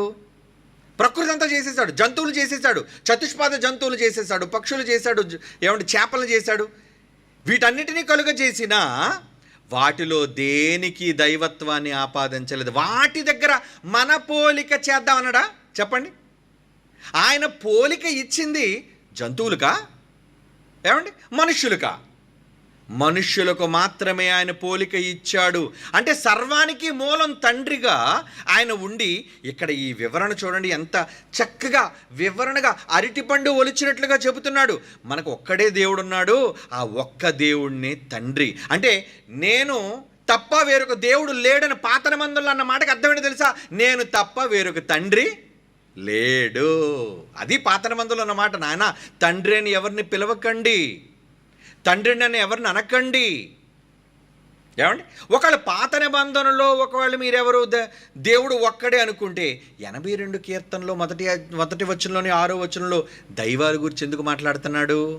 ఏమండి? ఒక్కడే దేవుడు అయి ఉంటే, బాగా వినండి, ఒక్కడే దేవుడు, నేను తప్ప వేరొక దేవుడు ఉండకూడదు అని అంటే అదే దేవుడు ఏమని మాట్లాడుతున్నాడు? 82 కీర్తన మొదటి వచనం చూడండి. ఇప్పుడు 82 కీర్తన మొదటి వచనం ఏమని రాయబడుతుంది అక్కడ? ఎవరు మాట్లాడుతున్నట్లుగా ఉంటుంది చూడండి అక్కడ. త్వరగా ఎవరు మాట్లాడుతున్నట్లుగా ఉంది అక్కడ? 82వ కీర్తన మొదటి వచనం. దేవుని సమాజములో, ఈ సమాజం ఎవరిది? దేవునిదది. దేవుని సమాజములో దేవుడు నిలుచున్నాడట, తండ్రి అయిన దేవుడు అక్కడ. అంటే పాత నిబంధనలో అక్కడ తండ్రిని రాయబడిపోయిన, కొత్త నిబంధనలోకి వచ్చేసరికి దేవుడు ఒకడు ఉన్నాడు, ఒక్కడే దేవుడు, ఆయన మనకు తండ్రి. వివరణ ఇచ్చాడు. అంటే దేవుని సమాజంలో దేవుడు నిలుచున్నాడు, దైవముల మధ్య ఆయన తీర్పు తీర్చుచున్నాడు. ఈ దైవములు ఎవరు? ఏమండి? ఒక్క దేవుడే ఒక్క దేవుడే ఒక్క దేవుడని నిలబడిపోయే వీళ్ళు ఒక్కడే కాదు, చాలా దైవాలు ఉన్నారు. ఎంతమంది దైవాలు ఉన్నా తండ్రి ఎవరు? 1, ఒక్కడే ఉంటాడు. తండ్రి అయిన దేవుడు ఎప్పుడు నంబర్ 1 ఆయన, అందుకే సుప్రీం. మరి మిగతా వాళ్ళందరూ ఆయన కడుపును పుట్టిన పిల్లలండి, వాళ్ళ దైవాలు కారా? ఏమండి? అవుతారు. అంటే ఒకవేళ దీన్ని ఎలా వక్రీకరించి తిప్పేసినా, ఎందుకంటే తిప్పేస్తారు వీళ్ళు, ఎలాగైనా వక్రీకరించి దైవాలు అనేసరికి అసలు దైవము అంటేనే దేవుడా కాదా దాని అర్థం? ఏమండి? దైవం అంటే మరి ఈ దైవాలు ఎవరు? దేవుడే ఒప్పుకున్నాడు. దేవుడు తన సమాజంలో నిలబడి దైవముల మధ్య తీర్పు తీర్చి, 6వ వచనం ఎవరా దైవాలు చెప్తున్నాడు చూడండి. కిందకు వచ్చేసరికి 6వ వచనంలో వివరణ ఇచ్చాడు. మీరు దైవములని. ఎందుకు మీరు దైవాలు తెలుసా? మీరందరూ సర్వోన్నతుని యొక్క దేవుని కుమారులు, కొడుకులు. మీరు కొడుకులు నాయన, కొడుకులు మీరు అని నేనే కదా సెలవిచ్చాను. ఈ మాట పలుకుతుంది ఎవరు చెప్పండి? నేను ఒక్కడనే దైవం, నేను తప్ప వేరొక దైవం ఉండకూడదంటే తండ్రిగా నన్ను తప్ప ఎవరిని మీరు గుర్తించడానికి వీల్లేదు. అది పాత నిబంధనలోని అర్థం. అదే మాట యేసుప్రభువారు వచ్చి అందరికీ ఒక్కడే తండ్రి, ఆయన పరలోకమందున్నాడు కనుక ఆయన చెప్పిన మాట కానీ యేసుప్రభువారు నూతన నిబంధనలు ఒప్పుకుంటున్న మాట కానీ ఎక్కడ క్లాష్ అవ్వలేదు. చూసారా? సర్వసత్యం. బైబిల్ ఎప్పుడు కూడా ఒక మాటను మరొక మాటను విభేదించదు. ఒక్క దేవుడే ఒక్క దేవుడు, మనకు వేరో దేవుడు ఉండకూడదు అనేసి అంటే ఇక్కడ మాట్లాడుతున్న దైవాలు ఎవరో? ఆయన పిల్లలైన వారు దైవాలు. ఎందుకు వీళ్ళు దైవాలు ఎందుకు అయ్యారు? జంతు దైవం అవ్వకూడదా? చెప్పండి. ఏమండి? చతుష్పాద జంతువులు, చెట్లు, పక్షులు, పురుగులు, జలచరములు ఇవన్నీ దైవాలు ఎందుకు కాలేవు? వాటిలో ఆయన పోలిక లేదు, దేవుడు కనలేదు దేవుడు. అలా అనుకుంటే ఏ జంతువునైనా పూజించవచ్చు ఈరోజు మనం. ఏమండి? పందిని, కుక్కని, నక్కని, చేపని, పావుని. ఏమండి? మరి వాటన్నిటిలో కూడా ఒక దైవత్వం ఉంటే దేవుడు వాటికి తన పోలిక, తన స్వరూపాన్ని ఇస్తే అవన్నీ కూడా మనకి ఏమండి దైవాలే. కానీ వాటిని దైవాలని చెప్పలేదు. ఏమని చెప్తున్నాడు అక్కడ? జాగ్రత్తగా వినండి. మీరు దైవములని, మీరందరూ సర్వోన్నతుని దేవుని కుమారులు గనుక మీరు దైవాలే. అంటే బైబిల్లో చెప్పిన మాట వీళ్ళు అంగీకరించడంలో కఠినమైన మనస్సు కలిగిన వాళ్ళు. వీళ్ళు ఎవరని కొట్టున్నారండి? చాలా ప్రమాదకరమైన వాళ్ళుగా మారిపోయారండి వీళ్ళు. ఏమండి? వీళ్ళు చాలా ప్రమాదకరమైన వాళ్ళుగా మారిపోయారు. దేనికి ప్రమాదకరంగా మారాలో తెలుసా అండి? ఒప్పుకోరు వీళ్ళు. దేవుడు ఒక్కడే. ఎస్, నేను దేవుడు ఒక్కడే అంటాను. ఎవడు? ఆ దేవుడు తండ్రి, సుప్రీం, కన్నవాడు, జన్మనిచ్చినవాడు, మూలమైనవాడు. అదే మొదటి కొరింథీ పత్రిక 8వ అధ్యాయం అదే ఇంత మనం చదివాం కదండి. అందరి యందు ఈ జ్ఞానం లేదంటున్నాడు చూడండి. అందుకే కింద అంటే చాలామంది ఈ విషయాలు అర్థం కాక, ఈ జ్ఞానం తెలియక ఏమని మాట్లాడుతున్నా చూడండి. ఆ మాట చదువుకొని మళ్ళీ వెళ్దాం మనం ముందుకి. కొరింథీలకు రాసిన మొదటి పత్రిక 8వ అధ్యాయం కదండి మనం చదువుతున్నాం. మరలా చదువుతా చూడండి. ఈ బుద్ధిహీనుల కోసం మరలా చదువుతున్నాను. ఏమని? ఆకాశమందు దేవతలు, దేవుళ్ళు అనబడి వారు ఉన్న, భూమి మీద దేవతలు అనబడి ఉన్న, మనకు ఒక్కడే దేవుడున్నాడు. One God. ఆయన ఎవరు? He's father. అంటే ఆ దేవునికి ఏమని అట్రిబ్యూట్ చేశాడు? దేవుడు అంటే మీరు తండ్రిగా ఆయన గుర్తించాలి, ఆయన నుండి సమస్తము కలిగను అని మరొక వ్యక్తి కోసం చెప్తున్నాడు. మరియు మనకు ప్రభువు ఉన్నాడు, ప్రభువు ఒక్కడే, ఆయన యేసుక్రీస్తు. ఆయన ద్వారా సమస్తమును, మనకు ఆయన ద్వారా కలిగిన వారము. అయితే అందరి యందు ఈ జ్ఞానము లేదు. అంటే చాలామంది దీన్ని అంగీకరించలేకపోతున్నారు. ఇప్పుడు 82 కీర్తనలో రాయబడినట్లుగా ఒక్క దేవుడు అంటే ఎస్, సుప్రీం తండ్రి ఒక్కడే. తండ్రి ఒక్కడ తప్ప 2 3 తండ్రులు లేరు. మరి ఇప్పుడు ఆ తండ్రి అన్న మాట 82 కీర్తనలో అన్న మాట, మొదటి వచనం 6వ వచనంలో అన్న మాట యేసు ప్రభువారు నూతన నిబంధనలు కన్ఫర్మ్ చేస్తున్నారు. చూడండి ఇప్పుడు ఎక్కడ? యోహాను సువార్త 10వ అధ్యాయం. కమాన్ చూడండి. యోహాను సువార్త, యేసు మాటలను కూడా అంగీకరించలేని వాళ్ళండి వీళ్ళు. యోహాను సువార్త 10వ అధ్యాయము 32వ వచనం. యూదులైన 31 యూదులైన కొట్టవలన మళ్ళా రాళ్ళు చేత పట్టుకొనగా. ఏంటి కొట్టడానికి రాళ్ళు ఎత్తారటండి. ఎందుకు ఎత్తారట? యేసు తండ్రి యొద్ద నుండి నేను అనేక మంచి క్రియలను మీకు చూపి తిని వీటిలో ఏ క్రియ నిమిత్తమైన రాళ్ళతో కొట్టుదని అడగ. అందుకు యూదులు, నీవు మనుష్యుడు అయ్యుండి నువ్వు మనిషిగా పుట్టావయ్యా, పుట్టి దేవుడినని చెప్పుకొనుచున్నావు. మాకొక్కడే దేవుడు, మాకు దేవుడు ఒక్కడే. ఎందుకంటే పాత నిబంధన మూర్ఖులు వీళ్ళు, పిచ్చోళ్ళు. ఈ యూదులందరూ కూడా ఎలాంటి వాళ్ళు వీళ్ళు? మాకొక్కడే దేవుడు ఉన్నాడు, ఒక్క దేవుడు కాకుండా ఇంకొక దేవుడు పేరు చెప్తే దేవదోషం చేస్తున్నావు నువ్వు. అదే అంటున్నారు చూడండి. ఏమన్నారు? నీవు మనుష్యుడు అయ్యుండి దేవుడనని చెప్పుకొనుచున్నావు గనుక దేవదోషణ చేసినందుకే నేను రాళ్లతో కొట్టుదుము కానీ మంచి క్రియ చేసినందుకు కాదులే అని సపోర్ట్ చేసుకున్నారు. అందుకు యేసు ప్రభు కోపం చేయమన్నాడు చూడండి. మీరు దైవములని ఒరే పిచ్చోళ్ళారా, ఒరే వెర్రిబాగుళ్ళారా, ఒరే మూర్ఖులారా, ఒరే అంధులారా, పాత నిబంధనలో దేవుడు రాయించాడ్రా మీ ధర్మశాస్త్రములు ఏమని? మీరు దైవములని నేనంటినని మీ ధర్మశాస్త్రములు రాయబడి ఉండలేదా? రాశాడు కదా. ఆ మాటను మీరు అంగీకరించరు. ఏమండి అంటే వీళ్ళు ఎలాంటోళ్ళు చూడండి, కరడు కట్టిన తీవ్రవాదుల్లాటోళ్ళు. ఏటటండి? దేవదోషణ చేస్తున్నాడటండి. అంటే యేసు ప్రభు కొడుకని చెప్పుకొని దేవుడును అంటే కొడుకు దేవుడిగా చెప్పకూడదు అనమాట. కొడుకుగా ఉన్న యేసు ప్రభు దైవం కాకూడదట. తండ్రి దైవంగా ఉన్నప్పుడు కుమారుడు ఆయన గర్భాన పుట్టిన యేసు ప్రభు కూడా దైవమే. మనం దైవం కాదని చెప్తున్నామని చాలామంది మూర్ఖులైన వారు తప్పుడు ఏమండి విధానాలను ప్రజల్లోకి చెప్పేస్తున్నారు. పానేడు వాళ్ళ కర్మ. యేసుక్రీస్తు వారు కూడా దేవుడు, దైవత్వం కలిగిన వ్యక్తిని మనం ఎందుకు ఒప్పుకుంటున్నాం? తండ్రి నుంచి వచ్చినవాడు. మరి యేసు ప్రభు తండ్రి కాగలడా? లేదు, యేసు ప్రభు తండ్రి కాలేడు. కనుక దీనికి వక్ర భాష ఎలా చెప్తున్నారంటే, ఏమిటి తండ్రి అని చాలా చోట్ల ఉందండి, తండ్రి తండ్రి తండ్రి అని మరి చాలామంది ఉందండి, అందరూ తండ్రులు అయిపోతారా? ఏమండి అంటే తండ్రి అన్న ప్రతి చోట నువ్వు దాన్నే తీసుకుంటావా? ఇక్కడ దేవుడు పిల్లలకి అప్లై చేస్తున్న మాట ఏంటది? ఏమండి భార్య అని ఎవరిని పిలుస్తావు? కనిపించిన ప్రతి ఆడదాన్ని భార్యని పిలిచేస్తావా? పిలవాలి అంటే దానికి ఒక బంధం కావాలి. అవునా? పిలవాలంటే ఏం కావాలి చెప్పండి? బంధం, రిలేషన్. మరి రిలేషన్లో వీళ్ళు ఏమని చెప్తున్నారు? తండ్రి కుమారుడు, వీళ్ళిద్దరి మధ్యన తండ్రి కుమారుల బంధం ఉంది. తండ్రి దేవుడైతే ఆయన గర్భాన పుట్టిన కొడుకు కూడా దేవుడని పాతన బంధంలో చెబితే ఆ రోజు యూదులు రాళ్ళు తీశారు కొట్టడానికి, దేవదోషణ అన్నారు. ఈరోజు మనం ఏం చెప్తున్నాం చెప్పండి? ఏమండి ఒక్క దేవుడు మాత్రమే కాదర్రా, ఆయన గర్భాన పుట్టిన వాళ్ళు కూడా దేవుళ్ళుగా ఉండడానికి అవకాశం ఇచ్చాడు అంటే మరలా వీళ్ళకు దేవదోషం చేస్తున్నాడు. ఒక్క దేవుడిని ఒప్పుకోవట్లేదు, అందరినీ దేవుళ్ళు అంటున్నారు. దైవంగా బ్రతకకూడదా? దేవుని వాక్యం ఎవరికి వస్తే వారు దైవములు అంటే నేను అర్థమైన వాడి దైవం. దేవుని వాక్యం ఎవరికి వచ్చినో ఆ కింద మాట అంటాడు చూడండి, దేవుని వాక్యం ఎవరికి వచ్చినో వారే దైవములు. 35వ వచనంలో అన్నాడు. అంటే నేను అర్థమైతే ఎవడైనా దైవాలుగా ఒప్పుకుంటాడు, మారుతాడు. ఒకళ్ళని అర్థం కాకపోతే ఆ రోజు వాళ్ళు రాళ్ళు తీశారు, ఇప్పుడు ఆ నిబంధన లేదు కానీ లేదా వీళ్ళు కూడా రాళ్ళతో కూడదురండి మనల్ని. ఏమండి ఈరోజు దోషణకరమైన మాటలు మాట్లాడుతూ అయ్యో దేవుని దేవదోషణ చేస్తున్నారు వీళ్ళు, ఒక్క దేవుడని ఏకత్వాన్ని వీళ్ళు పోగొడుతున్నారు. ఒరే పిచ్చోళ్ళారా, ముగ్గురు దేవుళ్ళు, మరలా చెప్తున్నాను, తండ్రి కుమారుడు పరిశుద్ధాత్ముడు వేరువేరుగా ఉన్నారు అన్ని కాలాల్లో.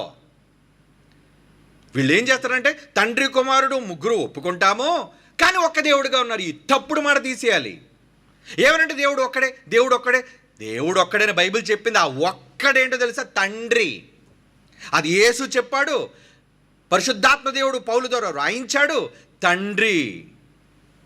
అలాగని తండ్రి దేవుడైనంత మాత్రాన మిగతా వాళ్ళు దేవుళ్ళ కాలేరా? కాకూడదా? ఎస్, దేవుళ్ళుగా మారగలరు, ఉండగలరు. యేసుప్రభు అర్థమైతే వాళ్ళు దైవాలుగా ఉండగలరు. యేసుప్రభు చెప్పుకోరు నేను దైవం అంటే తండ్రి దేవుడు, కుమారుడు కూడా దేవుడు. అంటే ఇప్పుడు మనకి తండ్రి కుమారుడు పరిశుద్ధాత్మ దేవుళ్ళ కాదా? ఏమండి వీళ్ళు ఎంతసేపు యేసుప్రభువుని సమానుడిగా చేస్తున్నారు. యేసుప్రభు సమానుడు, ఎందుకంటే దైవం కదండి, ముగ్గురు దైవాలు కదండి, సమానులు కదండి. ఏమండి అలా అనుకుంటే వీళ్ళు యేసుప్రభు కోసమే చూపించగలుగుతున్నారు కానీ పరిశుద్ధాత్మ దేవుడు తండ్రి కుమారుడితో సమానుడని బైబిల్ ఎక్కడ చూపించమనండి వీళ్ళని. చెప్పమనండి వెళ్ళి. తండ్రి కుమారుడు సమానుడని రెఫరెన్స్లు చూపిస్తున్నారు. మరి పరిశుద్ధాత్మ దేవుణ్ణి మీరెందుకురా ఏకం చేశారు? పరిశుద్ధాత్మ దేవుణ్ణి ఎందుకు తండ్రి కుమారుడితో పాటు చేర్చేశారు? దానికున్న బేస్ ఏంటి? దానికున్న ఆధారం ఏంటి? ఏమండి చెప్పండి. లేదు. తండ్రి అయిన దేవునితో ఆయన సమానమైన దేవుడు, కుమారుడు సమానమైన కుమారుడని ఒప్పుకోర్లండి, యేసుప్రభువే సమానుడైన దేవుడు. మరి పరిశుద్ధాత్మను కూడా సమానుడైన దేవునిగా చేయడానికి బైబిల్లో ఏ ఆధారం మీకు ఉంది? ఏమండి? పరిశుద్ధాత్మ దేవుడు తండ్రి అయిన దేవుడితో సమానుడు అనడానికి వీళ్ళు చెప్పే జవాబు ఏంటి చెప్పండి? సమానుడుగా ఉండడానికి దేవుడు అవకాశం ఇస్తే ఎవరైనా సమానులేనండి. వీళ్ళు ఎంతసేపు ఏం చెప్తున్నారంటే ఏకం ఏకం ఏకం ఏకం అని పాకం చేస్తున్నారా వీళ్ళందరూ కూడా? ఏమండి? వీళ్ళు ఎంతసేపు ఏం చేస్తున్నారు? ఏకము అని దానికోసం చెప్తున్నారు కదా. అవును, సమాన దేవుళ్ళు అయితే ఏమండి వీళ్ళు చూపించే మాట చూద్దాం. ఏకమై ఉన్నాము అని యేసు ప్రభు వారు చెప్పిన మాట యోహాను సువార్త 10వ అధ్యాయం 30వ వచనం ఇందాక చెప్పిన మాట తర్వాతే ఏమండి యోహాను సువార్త 10వ అధ్యాయంలో ఇందాక 34వ వచనంలో మనం చదువుకున్నాం ఏమని? మీరు దైవములు. దానికన్నా ముందేమన్నాడు? యోహాను సువార్త 10వ అధ్యాయం 30వ వచనం నేను తండ్రిని ఏకమై ఉన్నామని వారితో చెప్పను. ఏకం అన్నాడు. నన్ను చూచినవాడు తండ్రిని చూచినట్టు అన్నాడు. ఒకటే అన్నాడు. ఓరి పిచ్చోళ్ళారా, ఏకమై ఉన్నారు అన్న పదానికి ఒకవేళ ముగ్గురుగా లేరు, ముగ్గురు ఒక్క దేవుడుగా ఉన్నారు అనేదే ఒకవేళ మీ విధానం అయితే యేసు ప్రభువు ఏకమైన ప్రతి చోట అదే పదాన్ని ప్రయోగించకూడదు, అర్థాన్ని తీసుకోకూడదు. ఒకవేళ ముగ్గురు దేవుళ్ళుగా ఉన్న ఏకమై ఉన్నారు, ఒక్క దేవుడుగా ఉన్నారనే ఒక అబద్ధాన్ని వీళ్ళు ప్రజల మధ్య చూపిస్తున్నారు. ముగ్గురుగా దేవుళ్ళుగా ఒప్పుకుంటా, వ్యక్తిత్వాలుగా ఒప్పుకుంటా, కానీ ఒక్క దేవుడుగా ఉన్నారని ఈ పనికిరాని మాట, అబద్ధపు మాట, బైబిల్లో ఎక్కడ లేని మాట వీళ్ళు ఏకమైన పదాన్ని బైబిల్లో చూపించి వీళ్ళు చెబుతున్నారే. దీనికి మాత్రం కొత్త నిబంధనలు కావాలండి. మరలా దీనికి ఏం కావాలి? కొత్త నిబంధనలు కావాలి. మరి పాత నిబంధన వద్దా? ఏమంటే పాత నిబంధనలు అలాగైతే ఒక మాట మరి మీరు చూడాలి. పాత నిబంధనలో ఏమని చూడాలి? యెషయా గ్రంథం, ఆ మాట చూసి ఇక్కడికి వద్దాం. యెషయా గ్రంథం 43వ అధ్యాయం 3వ వచనం 7వ వచనం చూడండి, చాలా ఇంపార్టెంట్. Come on quick. యెషయా గ్రంథం 43వ అధ్యాయం 3వ వచనం అక్కడ ఏమని రాస్తున్నాడు చూడండి. యెహోవానగు నేను మీకు దేవుడను, ఇశ్రాయేలు పరిశుద్ధ దేవుడు నేనే, నిన్ను రక్షించువాడను. 7వ వచనం నా మహిమ నిమిత్తము నేను సృజించిన వారిని, నా నామము పెట్టబడిన వారందరినీ తెప్పించుము, నేనే వారిని కలుగజేసి తిని వారిని పుట్టించిన వాడును నేనే. ఏమంటున్నాడు? పుట్టించాను మిమ్మల్ని అందరినీ. కలుగజేయటం అన్నా పుట్టటం అన్నా దీని అర్థం చూసారా? ఏమంటున్నాడు? కలుగజేసి తిని వారిని పుట్టించిన వాడును నేనే. ఏంటి కలుగజేయబడ్డ దానికి వేరే భాషను చెప్తున్నారు, పుట్టించిన దానికన్నా వేరే భాషను చెబుతున్నారు. ఏమండి? కలుగజేయబడ్డవన్నా పుట్టటమన్నా ఆయనలో నుంచి రావటం ముఖ్యం. ఎక్కడి నుంచి వచ్చారు? ఆదాము, తొలి మానవుడైన ఆదాము ఎక్కడి నుంచి వచ్చాడు చెప్పండి? దేవునిలో నుంచి వచ్చాడు. ఎందుకంటే తనలోని జీవవాయువుని ఊదితే కదా వచ్చాడు, తనలోని ఊపిరి కదా వచ్చాడు. అంటే తనలో నుంచి వచ్చిన వాళ్ళు ఏమవుతారు? ఓకే, దీనికి సంభోగం అవసరమా దేవునికి? అంటే దేవుడు అనగానే ఒక దేవత కావాలి, ఆ దేవతతో దేవుడు సైనించాలి, ఆ సైనిస్తే ఏంటి మళ్ళా అంగాలా దేవునికి ఉన్నాయనుకుంటున్నారా? మళ్ళాగా ఒక ఏమంటారు దాన్ని, కామ ప్రక్రియ జరిగితేనే ఇద్దరు దేవుడు దేవత కలుసుకుంటేనే పుట్టుక జరుగుతుంది, ఇదేదో పెద్ద పాపము నీచ కార్యక్రమం అనుకునే వాళ్ళు. దేవుడు ఎలాగైనా సరే పిల్లలను కలిగించగలడు. కానీ పిల్లలను ఎందుకు చెప్పాడో తెలుసా? తనలో నుంచి వచ్చారు కనుక కుమారులని. ప్రకృతిలో దేనికి అనలేదు, దేవదూతలకు దేనికి అనలేదు. దేవదూతలను పిలిచాడా కుమారులని అని? దూతలలో ఎవరిని గూర్చేయని ఎప్పుడైనా చెప్పినా? అంటే కోట్ల మంది దూతల్లో కుమారులుగా ఎవరిని ఆయన చూడలేదు. కానీ జంతువుల్లో ఇన్ని లక్షల జీవరాశుల్లో దేనిని దేవుడుగా తన కుమారుడిగా చూడలేదు. కానీ మనల్ని అయితే ఏమనుకున్నాడండి? వీళ్ళు నా కుమారులు, నేను కలుగజేశాను, నేను సృష్టించాను. అంటే ఆయనలో నుంచి రావటం. ఏమండి? ఆయనలో నుంచి రావటం. ఉదాహరణకి ఐవీఎఫ్ ఉంది కదండి, మీకు తెలుసు. ఒకవేళ పిల్లలు కలగలేదు, తన భార్య, ఇద్దరు భార్యాభర్తలు పెళ్ళయ్యారు. ఏమండి? భార్యాభర్తలు పెళ్ళయింది. భర్త వలన భార్య, ఆమె గర్భసంచి లోపం వల్ల దేని వల్ల ఆమె పిల్లలకి అనలేకపోతుంది. అప్పుడు భర్తలో ఉన్న ఏమండి ఏం చేస్తున్నారు? భర్తలో ఉన్నది శుక్రకణాన్ని బయటికి తీసి మరొక స్త్రీలో ఒకవేళ ప్రవేశపెట్టిన ఆ స్త్రీ ఒకవేళ గర్భవతి పిల్లని కన్నా ఎవరి కుమారుడు అవుతున్నాడు అతను? చెప్పండి, ఎవరి కుమారుడు అవుతున్నాడు? ఏ తండ్రి నుంచి అయితే శుక్రకణం సంగ్రహించబడిందో, ఎందుకంటే ఆ శుక్రకణం ఎవరిలో నుంచి వచ్చింది? తండ్రిలో నుంచి వచ్చింది, ఆయనలో నుంచి కదా వచ్చింది. ఆయనలో నుంచి వచ్చినప్పుడు ఏమండి, అది ఒక భార్యలోనికి ప్రవేశించినా ఏమండి సంభోగం ద్వారా, లేదు సంభోగం లేకుండా వేరే స్త్రీలోకి ప్రవేశపెట్టిన ఆ స్త్రీ ఏం మలినం కాలేదు, ఆ స్త్రీ కన్యకగానే ఉంది. కానీ ఆమెలోకి ప్రవేశపెట్టిన ఆమె నుంచి పుట్టిన కుమారుడు కాడా? ఆ తండ్రికి కొడుకు అవ్వడానికి అధికారం లేదా? ఉంది. అంటే దేని బట్టి అతనికి అధికారం ఉందని మీరు చెప్పగలుగుతున్నారు? ఆయనలో నుంచి వచ్చాడు గనుక. మరి ఈరోజు మనకున్న అర్హత ఏంటి చెప్పండి? మనం ఎవరిలో నుంచి వచ్చిన వాళ్ళం అనేది ఇప్పుడు మరి తెలుసుకోవాలి కదా. యోబు గ్రంథం చూడండి, 33వ అధ్యాయం. యోబు గ్రంథం 33వ అధ్యాయం 4వ వచనం. యోబు గ్రంథం 33వ అధ్యాయం 4వ వచనం. దేవుని ఆత్మ నన్ను సృజించెను, సర్వశక్తుని యొక్క శ్వాసము.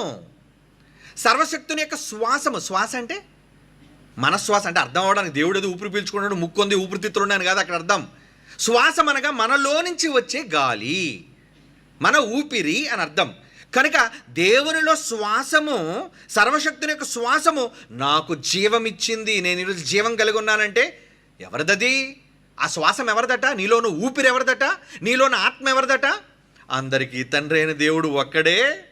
ఆయన అందరికీ పైగా ఉన్నవాడే అందరిలో ఉన్నాడు కదా అంటుంది. యోబు గ్రంథం 34వ అధ్యాయం ఏమండి, యోబు గ్రంథం 34వ అధ్యాయం 14వ వచనం చదవండి. 14వ వచనం, 15వ వచనం. ఆయన తన మనసు తన మీదే ఉంచుకుని ఎడల, తన శ్వాస నిశ్వాసములను తన యొద్దకు తిరిగి తీసుకుని ఎడల. శ్వాస నిశ్వాస అంటే ఇచ్చిన ఊపిరి మరలా వెనక్కి లాగేసుకుంటే ఏమండి, సర్వశరీరులందరూ ఏకముగా నశించెదరు, నరులు మరలా ధూళి అయిపోవుదురు. అంటే నరులే ఎందుకు ధూళైపోవాలి? ఏమండి, నరులే ఎందుకు ధూళైపోవాలి? వారిలో తన శ్వాసమును నింపాడు, వారిలో తన ఊపిరిని పెట్టాడు. ఆదాములో ఒక ఊపిరిని ఊదితే ఆ ఆదాము ఊపిరిలో నుంచే కదా మనమంతా వచ్చాం. ఒకని నుండి ప్రతి జాతి మనుషులను సృష్టించి ఆయనలో నుంచి విభాగించాడు. తండ్రిలో నుంచి ఆదాము విభాగింపబడితే ఆదాములో నుంచి ఈరోజు కోట్ల మంది విభాగింపబడుతున్నారు. అదే ఊపిరి, అదే ఆత్మ.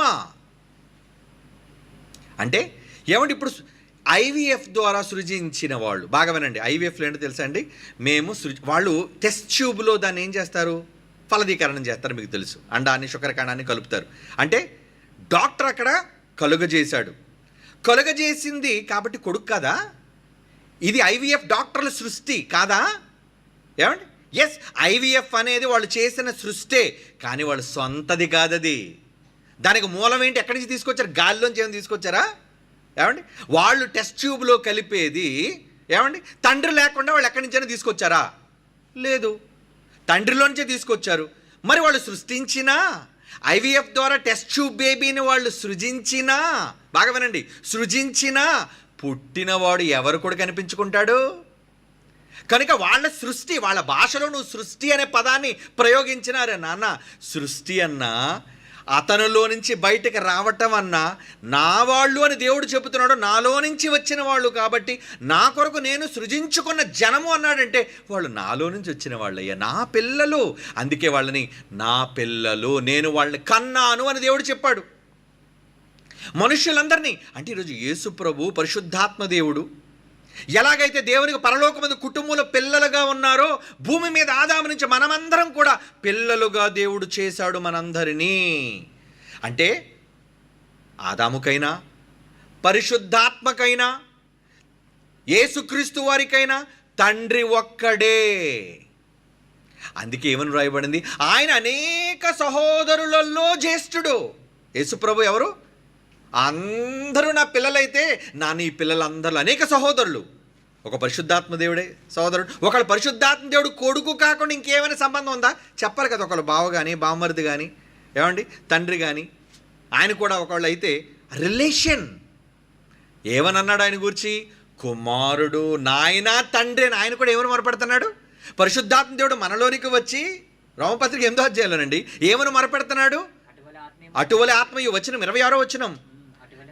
రోమపత్రిక 8వ అధ్యాయం 26వ వచనం అండి. అటువలే ఆత్మయు మన బలహీనతలు చూచి సహాయం చేయుచున్నాడు.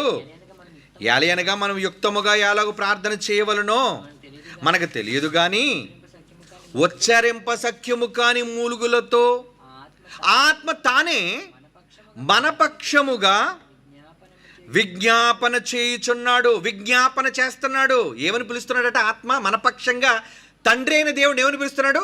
అబ్బా. అబ్బా అంటే ఏంటి? అబ్బా అయినా తండ్రి అయినా అదే నాయన. అబ్బా అనే భాష అయినా అది తెలుగు భాష కాదు, తెలుగు పదం కాదు.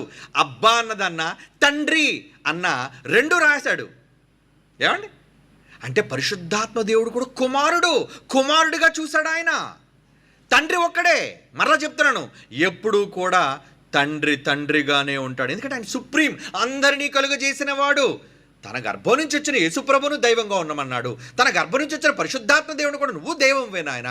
చివరికి ఆయన గర్భం నుంచి వచ్చిన పిల్లలుగా మనల్ని కూడా దైవాలుగా ఉండే అధికారం మీకు ఇస్తున్నాను ఆయన. దేవుని సమాజంలో నేనే నిలబడ్డాను, నేనే సెలవిస్తున్నాను, మీరు సర్వోన్నతులైన దేవుని కుమారులు, దైవములు అని. ఇప్పుడు చెప్పండి, దేవుడు ఒక్కడా? చాలామంది దేవుళ్ళు ఉన్నారు. అంటే వాళ్ళు ఇప్పుడు ఈ మాటను వీళ్ళు ఎలా ప్రయోగిస్తారు తెలుసా? అంటే అండి, మనం కూడా హైందవులో చాలామంది దేవుళ్ళు మొక్కాలా? మమ్మల్ని మొక్కమని చెప్పట్లేదు, ఎప్పుడూ కూడా మొక్కాల్సింది ఏమండి? తండ్రి. యేసుప్రభువును కూడా, యేసుప్రభు కూడా ఎవరిని పూజించాడు? యేసుప్రభు ఎవరిని పూజించాడని ఏమండి? యోహాను సువార్త, యేసుప్రభు వారు ఎవరిని పూజించినట్లుగా అక్కడ యోహాను సువార్తలో రాయబడింది చూడండి. యోహాను సువార్త 4వ అధ్యాయం ఏమండి 21వ వచనం. అమ్మ ఒక కాలం వచ్చున్నది. యోహాను సువార్త 4వ అధ్యాయం 21. అమ్మ ఒక కాలం వచ్చున్నది, ఆ కాలం ఈ పర్వతం మీద యెరూషలేములో మీరు తండ్రిని ఆరాధించరు. ఏమండి? నా మాట నమ్ము. మీరు మీకు తెలియని దాన్ని ఆరాధించేవారు, మేము మాకు తెలిసిన దాన్ని ఆరాధించేవారము. 23. అయితే యథార్థముగా ఆరాధించేవారు ఆత్మతోను సత్యముతోను తండ్రిని ఆరాధించు కాలము వచ్చుచున్నది. నాకు తండ్రి ఆయన. ఏమండి? నేను కూడా ఆయన ఆరాధకుల్లో ఒక్కడని. అది ఇప్పుడునూ వచ్చి అన్నది. తన్ను ఆరాధించువారు అట్టివారే కావాలని తండ్రి కోరుచున్నాడు. తన్ను అంటే ఇక్కడ యేసుప్రభు కోసం చెప్పట్లేదు, తనని ఆరాధించేవారు అటువంటి కావాలి అని ఏమండి తండ్రి కోరుకుంటున్నాడు. ఆ తండ్రి కోరుకోవటంలో నేను కూడా ఒక తండ్రి ఆరాధకుడను. ఏమండి? యేసుప్రభు ఒకళ్ళు మనకు పూజనీయుడిగా ఉన్నా, ఏమండి యేసుప్రభు వారు మనకి అన్నగా మనం అనుకున్న జ్యేష్ఠుడిగా ఉండని దాన్ని బట్టి ఏమంటే సోదరులు కదా, సోదరులో మొదట పుట్టినవాడిని అన్న అని పిలుస్తాం మనం. కనుక యేసుక్రీస్తు వారు కూడా ఏమంటున్నాడంటే, తన్ను ఆరాధించేవారు కూడా అట్టివారు కావాలని తండ్రి కోరుకొనుచున్నాడు అంటున్నాడు చూడండి. అంటే వీళ్ళందరూ కూడా తండ్రిని ఆరాధించే వాళ్ళలో యేసుప్రభు కూడా ఉన్నాడు. యేసుప్రభు గారు కూడా తండ్రిని ఆరాధించే వ్యక్తిగా ఉన్నారు. మరి ఏకం అంటే ఒక దేవుడు మరొక దేవుడు ఎందుకు పూజించాలి చెప్పండి? మరి మనలాగైతే యేసుప్రభు దేవుడై ఉండి మరొక దేవుడుగా తండ్రిని ఆరాధించాలా? ఏమండి? తండ్రికి మొక్కాలా? ఏమండి? ఆయన పోనీ దేవుడని పిలిచాడా? యేసుప్రభు వారు తండ్రిని దేవుడని పిలిచాడా లేదా? యోహాను సువార్త చూడండి ఒక మాట. యోహాను సువార్త 21వ అధ్యాయం ఏమండి? యోహాను సువార్త 21వ అధ్యాయంలో ఏమని మాట్లాడుతున్నారు యేసుప్రభు వారు? ఒక మాట చూద్దాం. యోహాను సువార్త 21వ అధ్యాయంలో ఆయన తిరిగి లేచిన తర్వాత కనబడ్డారు. ఎవరికి కనబడ్డారు? 20వ అధ్యాయం 17వ వచనం. ఆయన సమాధిని గెలిచిన తర్వాత యేసు ఆమెతో ఇంకను తండ్రి వద్దకు ఎక్కిపోలేదు, తండ్రి ఉన్నాడు పైని, నేను ఎక్కడున్నాను, నన్ను లేపాడు మృతుల్లో నుంచి ఆయనే, ఇవన్నీ మీకు తెలుసు. ఏమండి? తండ్రి వద్దకు ఎక్కిపోలేదు కనుక నన్ను ముట్టుకోవద్దు, అయితే నా సహోదరుల వద్దకు వెళ్ళి. యేసుప్రభు మిగతా వాళ్ళతో ఏమన్నాడు? ఈయన దేవుడైతే మిగతా వాళ్ళు ఏమని పిలాలి? నా పిల్లల దగ్గరికి వెళ్ళి. ఏమండి? ఆయన దేవుడు అని అనకూడదు, ఆయన తండ్రి అని అనకూడదు. మరి ఈయన కూడా సమానుడైన దేవుడు కదా. పరలోకమందున్న దేవుడు ఒకళ్ళు తండ్రి కాకపోతే ఈయన కూడా పరలోకానికి వెళ్ళిన తర్వాత సమానమైన దేవుడైతే ఏమనాలి? నేను కూడా దేవుడుగా ఉండేటకు వెళ్ళబోతున్నాను, నేను కూడా యెహోవా అయిన దేవుడి దగ్గరికి వెళ్ళి ఆయన దగ్గర కూర్చోబోతున్నాను అని అనాలి. కానీ ఏమంటున్నాడు? ఇదిగో నేను తండ్రి యొద్దకు ఎక్కిపోవచ్చున్నాను, అయితే నువ్వేం చేయాలి? ముట్టుకోవద్దు. నా సహోదరులు. వీళ్ళందరూ ఎవరట? వీళ్ళందరూ ఎవరు చెప్పండి? భూమి మీద మిగతా వాళ్ళందరూ యేసుప్రభుకి ఏమని యేసుప్రభు స్వయంగా చెప్పుకున్నాడు? సహోదరులు. నేను ఎలాగైతే తండ్రికి కొడుకునో వాళ్ళు కూడా నాకు తమ్ముళ్ళు, వాళ్ళు కూడా తండ్రికి పిల్లలు, నా సహోదరులు వాళ్ళు. తండ్రి యేసుప్రభు దేవుడైతే వాళ్ళ సహోదరులకు ఎందుకు చూస్తున్నాడు చెప్పండి? మళ్ళీ అదే తండ్రి అన్నాడు ఎప్పుడైనా మీరందరూ నా సోదరులని. తండ్రి అయిన దేవుడు ఎక్కడైనా బైబిల్లో అన్నాడా మీరు నా సోదరులు అని? యేసు అన్నాడు కానీ ఎక్కడ తండ్రి అయిన దేవుడు భూమి మీద ఉన్న వాళ్ళు నా సోదరులు అనలేదు. ఒకవేళ సమాంతరంగా పుట్టిన పిల్లలైతే యేసుప్రభుని చూసి నా సోదరుడు అని తండ్రి అయిన దేవుడు అనాలి. ఎందుకంటే ఒకవేళ ముగ్గురు ఒకేసారి పుట్టారు అనుకోండి, అనుకుందాం, వాళ్ళకి అన్నది ఎవరో మనకు తెలియదు, వదిలేయండి.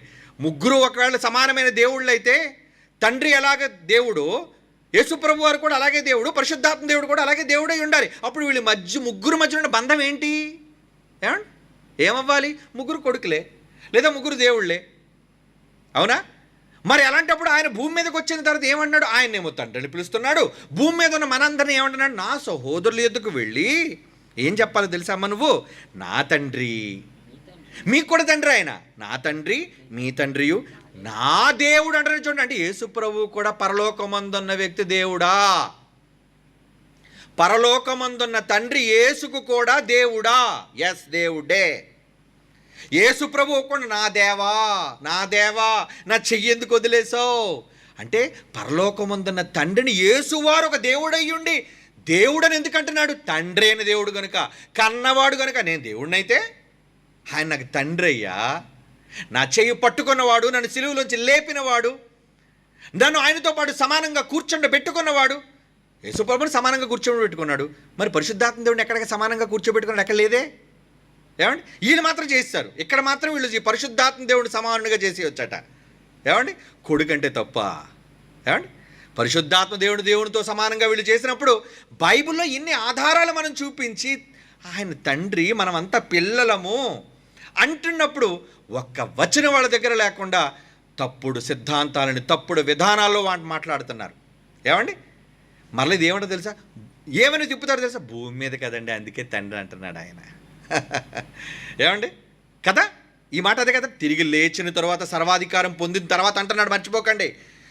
యేసు ప్రభు వారు మరణానికి గెలిచిన తర్వాత సర్వాధికారి అయ్యాడన్నది బైబిల్ చెప్పిన నిజమైతే, లేచిన తర్వాత సమాన దేవుడు అవ్వాలి కానీ నా దేవుడు అంటున్నాడు ఏంటి తండ్రిని?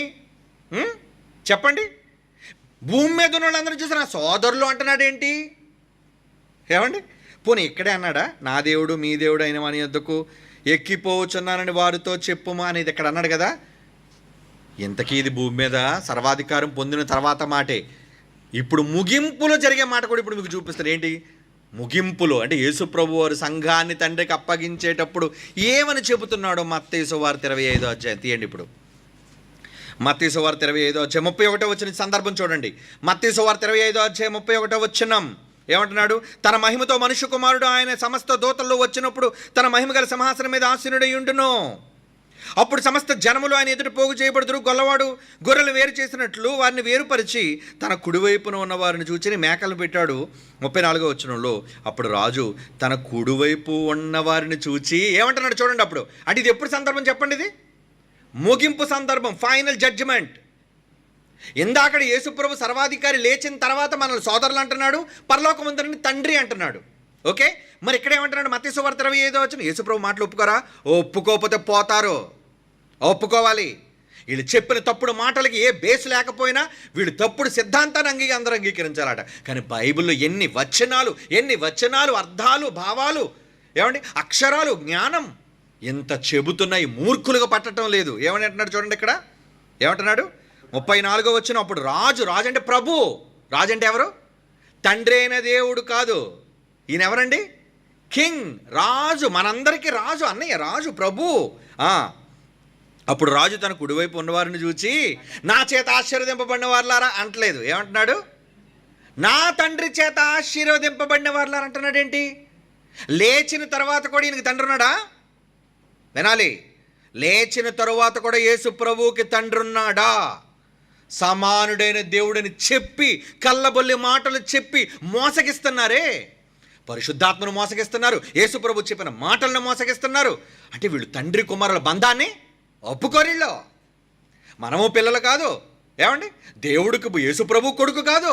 వాళ్ళు ముగ్గురు మాత్రం దేవుళ్ళు, ఆ ముగ్గురులో ఒక్కడే ఉన్న దేవుడు అని ఇలాంటి దుర్భాషలు మాట్లాడుతూ, అబద్ధాలు మాట్లాడుతూ ప్రజలను చాలా అసత్యం వైపు నడిపిస్తున్నారు. సోదరులారా మేల్కోండి. బైబిల్లో చూపిస్తున్న అక్షరాలను చదివి తెలుసుకోండి. లేదా మనోనేత్రములు గుడ్డితనం అయిపోతే ఇక మిమ్మల్ని ఎవ్వరూ కాపాడలేరు. తిరిగి లేచిన తర్వాత ఇందాడు నా తండ్రి నా దేవుడు అని ఆయన పిలుస్తుంటే, ఇక్కడ ముగింపులో తండ్రి చెప్పాడు కదా, ఆ గడి గురించి నాకు తెలియదు, నువ్వు వెళ్ళు నాయన అంటాడు కదా. తండ్రి చూచి అన్నాడు, నువ్వు వెళ్ళు నాయన, వెళ్ళి నా పిల్లల్ని తీసుకొచ్చాయి అన్నప్పుడు యేసుప్రభు రెండో రాకడలో వస్తాడే, మనుష్య కుమారుడు తన మహిమ గల, అందుకే సందర్భాన్ని చూపించాను మళ్ళీ ఇది కలిపి జరుపుతారని, మహిమ గల సింహాసనముతో తన దూతలతో వచ్చినప్పుడు ఎక్కడికి వస్తాడు? భూమి మీదకి. రెండవ రాకడ. ఈ రెండవ రాకడలో ఏమని సంబోధిస్తున్నాడు చూడండి, 34వ వచనం. అప్పుడు రాజు తన కుడివైపు ఉన్నవారిని చూచి, నా తండ్రి చేత ఆశీర్వదింపబడిన వారులారా, అంటే పరలోకంలో తండ్రి ఉన్నాడు, ఆయన మిమ్మల్ని అందరిని ఆశీర్వదించాడు. నా తండ్రి అంటున్నాడు చూడండి, నా తండ్రి. ఓకే, మరి ఆశీర్వదింపబడిన వీళ్ళెవరు? వీళ్ళని ఏమని పిలిచాడో చూడండి, వీళ్ళని ఏమని పిలిచారో చూడండి. ఈ సందర్భం అంతా మీకు తెలుసు. కిందకి వెళ్ళేసరికి 30వ వచనం చూడండి, రాజు ఏమంటున్నాడు? మనల్ని ఉద్దేశించి ఏమంటున్నాడు? 30వ వచనం, క్షమించండి 40వ వచనం, మత్తయి సువార్త 25వ అధ్యాయం 40వ వచనం. అందుకు రాజు, ఎవరి రాజు? యేసు ప్రభు. ఓకే, కుమారుడైన దేవుడు కుమారుడు. అందుకు రాజు, మిక్కిలి అల్పులైన ఈ నా సహోదరులలో ఒకనికి మీరు చేసి తిరిగి, ఎందుకు మిమ్మల్ని నేను తండ్రి దగ్గర తీసుకెళ్తున్నానంటే, మీరెవరు? మిక్కిలి అల్పులైన నా సోదరులు. అంటే భూమి మీద నుంచి పరలోకానికి తండ్రికి అప్పగించడానికి తీసుకెళ్ళిన వాళ్ళని ఏమని పిలుస్తున్నాడు? సోదరులు అంటున్నాడు. పరలోకంలో ఉన్న వ్యక్తిని ఏమని పిలుస్తున్నాడు? తండ్రి అంటున్నాడు. అంటే తిరిగి లేవక ముందు కానీ తిరిగి లేచిన తరువాత కానీ తండ్రే, కుమారుడు యేసు ప్రభువే. మనం కుమారులమే, మనం కూడా కుమారులమే. అందుకే మనల్ని సోదరులను సంబోధిస్తున్నాడు. ఏమంటే యేసు ప్రభుకి మతి లేదా మనల్ని సోదరులను సంబోధించడానికి? ఒక దేవుడు ఉండి మనల్ని సోదరులను ఎందుకు సంబోధిస్తున్నాడు చెప్పండి? ఎక్కడైనా తండ్రి అయిన దేవుడు భూమి మీద ఉన్న మనుషులు సహోదరులు అని సంబోధించాడా? నెవర్, ఎక్కడా లేదు. ఎందుకంటే కన్నవాడండి, ఎందుకు అలాగంటాడు? ఏమండి, అంటే తండ్రి కుమారుల బంధం చూడండి. వీళ్ళు ఏంటంటే ప్రతి చోట తండ్రి అంటే అన్ని తండ్రులు ఒకటేనా? తండ్రులు వేరు. ఏమండి, తండ్రి అనగానే పెద్దవాడే తండ్రి అవుతాడు. అన్ని అర్థాలు దానికి తీసుకొచ్చి పెట్టినా ఎప్పుడు తండ్రి మొదటి స్థానంలోనే ఉంటాడు. తండ్రి మొదటి స్థానంలోనే ఉండాలి. నెంబర్ 1 ఆయన. కొడుకు అనగానే నెంబర్ 2. ఏమంటే నా పక్కన మా తండ్రి జైశాలి గారు నిలబడితే ఒకటి ఎక్కడ పెడతారు చెప్పండి మీరు? పోనీ మీరు కన్నా మీ పిల్లల దగ్గర ఒకటి మీ దగ్గర వేసుకుంటారా, మీ పిల్లల దగ్గర వేసుకుంటారా? అలా వేశారంటే బుద్ధిహీనులని మీరు అర్థం. బొత్తిగా సంబంధ బాంధవ్యాలు తెలియని వాళ్ళని అర్థం. అవునండి, బొత్తిగా సంబంధ బాంధవ్యాలు తెలియకపోతే, బంధాలను గురించి తెలియకపోతే దేవుడి బంధాలు ఎందుకు రాయించాడు? ఆయన తండ్రిని ఎందుకు పిలువబడ్డాడు? నేను కుమారుడికి ఎందుకు చూపించాడు? మనందరినీ పిల్లలకి ఎందుకు చెప్పాడు చెప్పండి? 1 సుప్రీం ఫాదర్ ఒక్కడే ఉన్నాడండి, తండ్రి ఒక్కడే ఉన్నాడు. అంటే అందరినీ తండ్రిని పిలిచేయొచ్చా? ఏమంటే మరి చాలామందిని తండ్రిని పిలిచాడు. పౌలు గారు తన తిమోతికి తండ్రి అయ్యాడు కదండి. మరి మీరు కూడా డాడీ అని పిలుస్తున్నారు కదండి జైశాలి గారిని. ఏ డాడీ? ఆత్మ సంబంధమైన తండ్రి, మాకు వాక్యాన్ని భిక్ష పెట్టిన తండ్రి. అవునా? జైశాలి గారు మీకు వాక్యం నేర్పించిన తండ్రి అంతే. కానీ ఆత్మలకు తండ్రి ఎవరు? ఒక్కడే, 1 and only. మనందరికీ తండ్రి ఆయనకే పేరు పెట్టాలి. తండ్రి అని దేవాది దేవునికే వెళుతుంది, సుప్రీంకే వెళుతుంది అది. యేసుప్రభు కాదు. యేసుప్రభు తండ్రిగా పిలువబడినా ఇప్పుడు ఎలాగైతే మీరు తండ్రులుగా పిలువబడుతున్నారో యేసుప్రభు కూడా పేరు పెట్టబడింది. ఏమని? నిత్యుడగు తండ్రి, నిత్యము ఉన్న తండ్రి అనే పేరు. కానీ ఆయనకు కూడా తండ్రి ఉన్నాడా? నిత్యుడుగు తండ్రిని యేసుప్రభు కూడా తండ్రి ఉన్నాడా? ఒప్పుకున్నాడు, నా తండ్రి. లేచిన తర్వాత కూడా నా తండ్రి, మీరు నా సోదరులు అన్నాడు. ఆయననేమో తండ్రి అన్నాడు. అంటే ఇక్కడ తండ్రి కుమారుల బంధాన్ని గురించి మనం ఆలోచిస్తే, తండ్రి అని పిలవాలంటే దేవుణ్ణే పిలవాలి. తండ్రి అయిన దేవుణ్ణే పిలవాలి. పదం ఉంది కదా అని ఉపయోగిస్తే ఎలాగా? ఏమండి, భార్యని అమ్మ అని పిలవచ్చా? బాగా వినండి, భార్యని అమ్మ అనొచ్చా? అమ్మని భార్య అనొచ్చా చెప్పండి? అనడానికి వీల్లేదు. భార్యలో అమ్మను చూసుకోగలవేమో, కానీ అమ్మ పెళ్ళం కాలేదురా నీకు. అంటే కన్నాది గనుక అమ్మ మాత్రమే నీకు జన్మనిచ్చింది. నీ భార్య హైందవ సోదరులు చెప్పినట్టు పనిలో కార్యేషు దాసి, కరణేషు మంత్రి, భోజ్యేషు మాత, రకరకాల పాత్రలు వహించినా నిన్ను కన్నది కాలేదు నీ భార్య. అవునా? భార్య కన్నదా మనల్ని చెప్పండి? మరి ఇప్పుడు దేవుడు ఏకమై ఉన్నాడని భార్యాభర్తల బంధాన్ని పెట్టేస్తున్నారు కదా వీళ్ళు. ఇప్పుడు చూడండి, ఆ మాట చూసి ముగించుకుందాం మనం. అంటే అమ్మ ఎప్పుడు కూడా భార్య కాలేదు.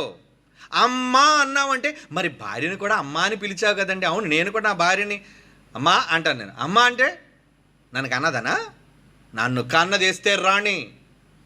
నన్ను కన్నది నా తండ్రి పిడి సుందర్రావు, ఆయన పేరే చెప్పాలి. అలాగని నాన్నని ఎవరు పిలిచినంత మాత్రాన అందరూ తండ్రులు అయిపోతారా? ఎవరు? కనుక తండ్రి అనే ప్రతి చోట మీరు దాన్ని అప్లై చేస్తే ఎలా? అక్కడున్న వాల్యూ ఏంటో, అక్కడున్న బంధం ఏంటో చూడాలి. ఇప్పుడు వీళ్ళు మాటి మాటికి ఒకటి ఒకటి ఒకటి ఒకటి అంటున్నారు కదండి. మరి ఒకటి ఒకటి అంటే ఇక్కడ మీరు ఆలోచించవలసిన ఈ మాటను చదువు ముగించుకుందాం. ఇందాక మీరు చదివాను కదా, నేను తండ్రి ఒకటై ఉన్నామని. ఓకే, మార్కు సువార్త 10:7 చూడండి. మార్కు సువార్త 10:7 ఈ హేతువు చేత పురుషుడు తన తల్లిని తండ్రిని విరిచి తన భార్యను హత్తుకొనును, వారిద్దరూ ఏక శరీరమగుదురు. జాగ్రత్తగా వినండి, ఈ పాయింట్ చెప్పి క్లోజ్ చేస్తాను, ఎందుకంటే చాలా వివరణ ఇవ్వాలి కదా. సబ్జెక్ట్ ఇంకా అయిపోలేదు, మరలా చెప్తున్నాను, ఇంకా ఉంది దంపుడు. బాగా మీకు కంగారు పడకండి, సత్యంలో ఇంకా ఉంది సబ్జెక్టు. ఇక్కడ ఏమని చెప్తున్నాడు చూడండి. ఇక్కడ ఏమంటున్నాడు? మార్కు సువార్త 10:7 పురుషుడు తన తల్లిదండ్రులు విడిచి భార్యను హత్తుకొనును, వారిద్దరూ ఏక శరీరమై ఉందురు కనుక వారిద్దరూ ఇక ఇద్దరుగా నుండక ఏక శరీరం. అంటే ఇప్పుడు భార్య భర్తలుగా మీరు అందరూ ఉన్నారు కదండి. మీరు ఏక శరీరంగా ఉన్నారా, ఇద్దరుగా ఉన్నారా? చెప్పండి ఇప్పుడు. ఇద్దరే వ్యక్తులుగా, ఇద్దరు శరీరాన్ని బట్టి ఏకం అంటే మరి ఒక దేహం అంటే ఇద్దరు కలిసిపోయి పాకం అయిపోవాలి కదా. ఏమండి, ఇద్దరు ఒక బాడీ అయిపోవాలి కదా. ఇద్దరుగా ఉన్న, ఇక్కడ ఏం పదప్రయోగం జరుగుతుంటే వాళ్ళు ఇద్దరుగా ఉండక ఏకమై ఉన్నారు. ఇప్పుడు తండ్రి కుమారుడు ఇద్దరు ఏకమై ఉన్నారంటే అర్థం ఏంట్రా రే పిచ్చోడా? ఇక్కడ బైబిల్లో చెప్పబడి భావాలు అర్థం తెలియదు, మాటలలోని తెలియదు. ఏమండి, తండ్రి అంటే అందరూ తండ్రా, అమ్మ అంటే అందరూ అమ్మలా, భార్య అంటే అందరూ భార్యలా? ఎక్కడ పడితే అక్కడ పదప్రయోగాలు వినియోగించే మూర్ఖులు కాకండి. చదవండి సరిగ్గా. అక్షర జ్ఞానం లేక, భావజ్ఞానం లేక, బైబిల్లో ఇంత స్పష్టంగా తండ్రి కుమారుల బంధాన్ని గురించి చెబుతున్న తండ్రి కొడుకు బంధాన్ని అంగీకరించని మూర్ఖులు, మరలా చెప్తున్నాను, విరోధులు వీళ్ళ అసత్యాన్ని తొక్కుపడేయాలి. ఈ తొక్కుపడేలు అన్నందుకు తట్టుకోలేకపోతున్నారు. అరే ఈరోజు మన పునాదులను బద్దలు కొట్టేస్తున్నారా వీళ్ళు. బద్దలు కొట్టాలి, అబద్ధాన్ని బద్దలు కొట్టాలి, అసత్యాన్ని కోకటి వేళతో లేపి పడేయాలి. అందుకు కంకణం కట్టుకోండి. సత్య సంబంధులైన మీరందరూ పిల్లలారా, సత్యాన్ని ఈరోజు ఉన్నది ఉన్నట్టుగా ఎంత వివరణాత్మకంగా ఇచ్చాం, అర్థాలతో భావాలతో సహా. ఏమండి, కనుక ఈ మాట ప్రకారంగా వారిద్దరికి ఏక శరీరముగా ఉందురు అంటే అక్కడ ఏంటి అర్థం? ఏక శరీరముగా ఉంటారంటే ఏక శరీరంగా ఉంటారంటే ఏంటి? ఇద్దరు వేరువేరుగా లేరండి. మీ భార్యలో మీ భర్తలు విడివిడిగా ఉన్నారు, కలిసిపోయారా? కలిసిపోయిన ఒక దేహం అంటే ఒక కుటుంబం, వన్ ఫ్యామిలీ, ఒక ఆలోచన, ఒక నిర్ణయం. వాళ్ళిద్దరు ఇంకో లాజికల్ పాయింట్ చెప్తాను. ఇద్దరు ఏక శరీరం అయితే, బాగా వినండి, టర్నింగ్ పాయింట్. ఇద్దరు ఏక శరీరం అయితే భర్తనెందుకు శిరస్సుగా పెట్టాడు భార్యకి? భర్తనెందుకు శిరస్సుగా పెట్టాడు? భార్యను ఎందుకు లోబడమని చెప్పాడు? ఇప్పుడు తండ్రితో కుమారుడు ఒక్కటైనా ఏకమైనా తండ్రి శిరస్సు యేసు ప్రభు తండ్రికి కుమారుడు. దేవుడైతే కావచ్చు, ఒప్పుకుంటాం మేము కూడా, దేవుడే, ఎస్, మా రక్షకుడు, మా దేవుడు, ఏమండి, మా అన్నయ్య, ఏమండి. కానీ ఆయన మాకు తండ్రి కాడు. ఎవరు? ఒక తండ్రి ఉన్నాడు. ఏమండి, నేను తండ్రి ఏకమై ఉన్నాము. ఏకమై ఉన్నాం అంటే ఏంటి అక్కడ అర్థం? ఇక్కడ భార్యాభర్తలు అంటే పెళ్ళిళ్ళు చేసుకుని మీరు అందరూ కలిసిపోయారా? ఏకం అంటే అక్కడ అర్థం ఎంత ఏకమని చెప్పినా వాళ్ళిద్దరు ఏకదేహం, ఇద్దరు కారాళ్ళు అని చెబుతూ మళ్ళీ ఏమన్నాడండి? భార్యలకి శిరస్సుగా ఎవరిని పెట్టాడు? భర్తే శిరస్సు. ఏకదేహమైన ఏకత్వం ఉన్న వాళ్ళలో, అంటే ఏకత్వంలో ఉండకూడదా? హెడ్ ఉండకూడదా? ఏకత్వంలో పెద్దరికం ఉండదా? భార్యాభర్తల ఏకత్వంలో భర్త శిరస్సా కాదా? అలాగే తండ్రి కుమారులు పరిశుద్ధాత్మ ఏకమైతే ఆ ఏకంలో శిరస్సు ఎవరో మొన్న చదివించాను, మళ్ళీ ఇప్పుడు మీరు చదవాలి. ఏంటది? ఎవరికి శిరస్సు, ఎవరికి తండ్రి అటండి? కొరింథీ రాసిన పత్రిక చూడండి ఆ మాట. కొరింథీ పత్రికలు ఏమన్నాడు? కొరింథీలకు రాసిన పత్రిక 11వ అధ్యాయం 3వ వచనం. కొరింథీలకు రాసిన మొదటి పత్రిక 11వ అధ్యాయం 3వ వచనం. ప్రతి పురుషునికి శిరస్సు క్రీస్తనియు, స్త్రీకు శిరస్సు పురుషుడనియు, క్రీస్తునకు శిరస్సు దేవుడు. మర్చిపోకండి, యేసు ప్రభు దేవుడైతే కావచ్చు, కానీ ఆ దేవుడైన క్రీస్తుకు కుమారుడుకు కూడా ఒక శిరస్సు ఉన్నాడు, హెడ్. ఏకమే, సమానమే. ఏమండి, మరి జీవమని కృపావరంలో మీ భార్యలు మీతో సమానంగా అన్నారనే లేదా? సమానులా కాదా? పరలోకమనే జీవమనే కృపావరంలో భార్య భర్తలు సమానమైన వారసులైతే మరలా భర్తను ఎందుకు హెడ్గా చేశాడు? Headless fellows. మరలా ఆలోచించండి. ఈ మాట అంటే తట్టుకోలేకపోతున్నారు పాపం. బొర్ర ఉంటే కదరా, బొర్ర ఉంటే సరిపోదు, గుజ్జు ఉండాలి లోన, బైబిల్ అనే సబ్జెక్ట్ ఉండాలి లోన. ఏకంగా అన్నారు కాబట్టి ఏకంలో సమానత్వం ఉంటుంది, కానీ హెచ్చు తగ్గులో ఉండని ఏ పిచ్చోడు వాగినా భార్యాభర్తలు ఏకమైన భర్తేరా హెడ్ ఫ్యామిలీకి. అలాగే పరలోకంలో కుటుంబానికి ఇద్దరు కుమారులు ఉన్నారు. తండ్రికి ఇద్దరు కుమారులు ఉన్నారు. ఒకటి కుమారుడైన యేసు ప్రభు వారు, రెండోది కుమారుడైన పరిశుద్ధాత్మ దేవుడు వారు. వీళ్ళు దేవునితో సమానంగా దేవుడు కూర్చోబెట్టుకున్న వీళ్ళిద్దరికి హెడ్ ఒకడున్నాడు. వాళ్ళ ముగ్గురులో హెడ్ ఎవరో తెలుసా? ఏమండి, మనమంతా దేవుని వారం అయితే, క్రీస్తు వారం అయితే, ఆ మాట కూడా అంటాడు చూడండి, 4వ అధ్యాయం అనుకుంటాను, చూసి ముగించుకుందాం. మనమంతా క్రీస్తు వారం అయితే క్రీస్తు ఏమండి, క్రీస్తు ఎవరి వారం అని అంటారు చూడండి. అక్కడ కొరింథీయులకు రాసిన మొదటి పత్రిక 3వ అధ్యాయం 23వ వచనం చదవండి. 23, మీరందరూ ఎవరు? క్రీస్తు వారట. క్రీస్తు ఎవరు వారట? దేవుని వాడు. ఏంటి, క్రీస్తు కూడా దేవుని వారు. అదేంటి, మనమంతా తండ్రి కుమారుడు పరిశుద్ధాత్మ వాళ్ళం అవ్వాలి, కానీ మనమంతా క్రీస్తు వారం అయితే క్రీస్తు దేవుని వాడేంటి అంటే, క్రీస్తుకు పైన ఎవరున్నారో? సుప్రీం. క్రీస్తుకు పైన దేవుడు ఉన్నాడు. వాళ్ళు ముగ్గురు ఏకము కాలేదు, ముగ్గురు అన్ని కాలాలలో వేరుగా ఉన్నారు. అన్ని కాలాలు అనేది రేపు నెక్స్ట్ ఎపిసోడ్లో చెప్తాను మీకు. వీరు అన్ని కాలాల్లో విడివిడిగా ముగ్గురు ఉన్నారు. ఒక్క దైవత్వం కాదు. తండ్రి అనే దైవం, కుమారుడనే దైవం, పరిశుద్ధాత్మ అనే దైవం. ఈ ముగ్గురు ఒకళ్ళు సమానంగా ఉన్నా, పరిశుద్ధాత్మ దేవుడిని ఎలాగ మీరు సమానంగా చూపించలేరు రెఫరెన్స్, కానీ వీళ్ళు సమానంగా దేవుడు ఉండనిచ్చిన సమానత్వంలో కూడా హెడ్ ఉంటుందర్రా పిచ్చోళ్ళారా. భార్యాభర్తలు ఎలాగ ఏకదేహంతో ఏకమై ఉన్నా వాళ్ళలో పురుషుడు ఎలాగైతే శిరస్సుగా ఉన్నాడో, ఇందాక మనం చదువుకున్న కొరింథీ పత్రికలోని స్త్రీలందరికీ శిరస్సు పురుషుడైతే, ఆ పురుషులకు శిరస్సు క్రీస్తు అయితే, ఆ క్రీస్తుకు అల్టిమేట్ శిరస్సు దేవుడు అని క్రొత్త నిబంధన సర్వ సత్యము చెప్పింది. ఈ సత్యాన్ని ఒప్పుకోలేనడు క్రీస్తు విరోధి. ఖబర్దార్, జాగ్రత్త. ఇక్కడ ఆపుదాం. నెక్స్ట్ ఎపిసోడ్లో బెదిరిపోతారు. ఇంకా ఎప్పటికే చాలా వరకు రెఫరెన్సులు చూపించి వినడానికి మీరు అలసిపోయారేమో, కానీ చెప్పడానికి నాకు ఇంకా అలుపు రాలేదు. టైం అయిపోయింది కాబట్టి ఆగాను నేను, జైశాల్ గారు మాటలున్నాయి కాబట్టి. ఓకే, కనుక తండ్రి కుమారుడు పరిశుద్ధాత్మ దేవుడు, మరలా చెప్తున్నాను, ముగ్గురు వేరుగా అన్ని కాలాలలో ఉన్న దైవాలు. ఈ ముగ్గురు దైవాలలో హెడ్ సుప్రీం యేసుకు కానీ పరిశుద్ధాత్మునికి కానీ ఒకే తండ్రి, ఆయనే ఒక్క దేవుడు, ఆయనే తండ్రి అయిన దేవుడు. God bless you.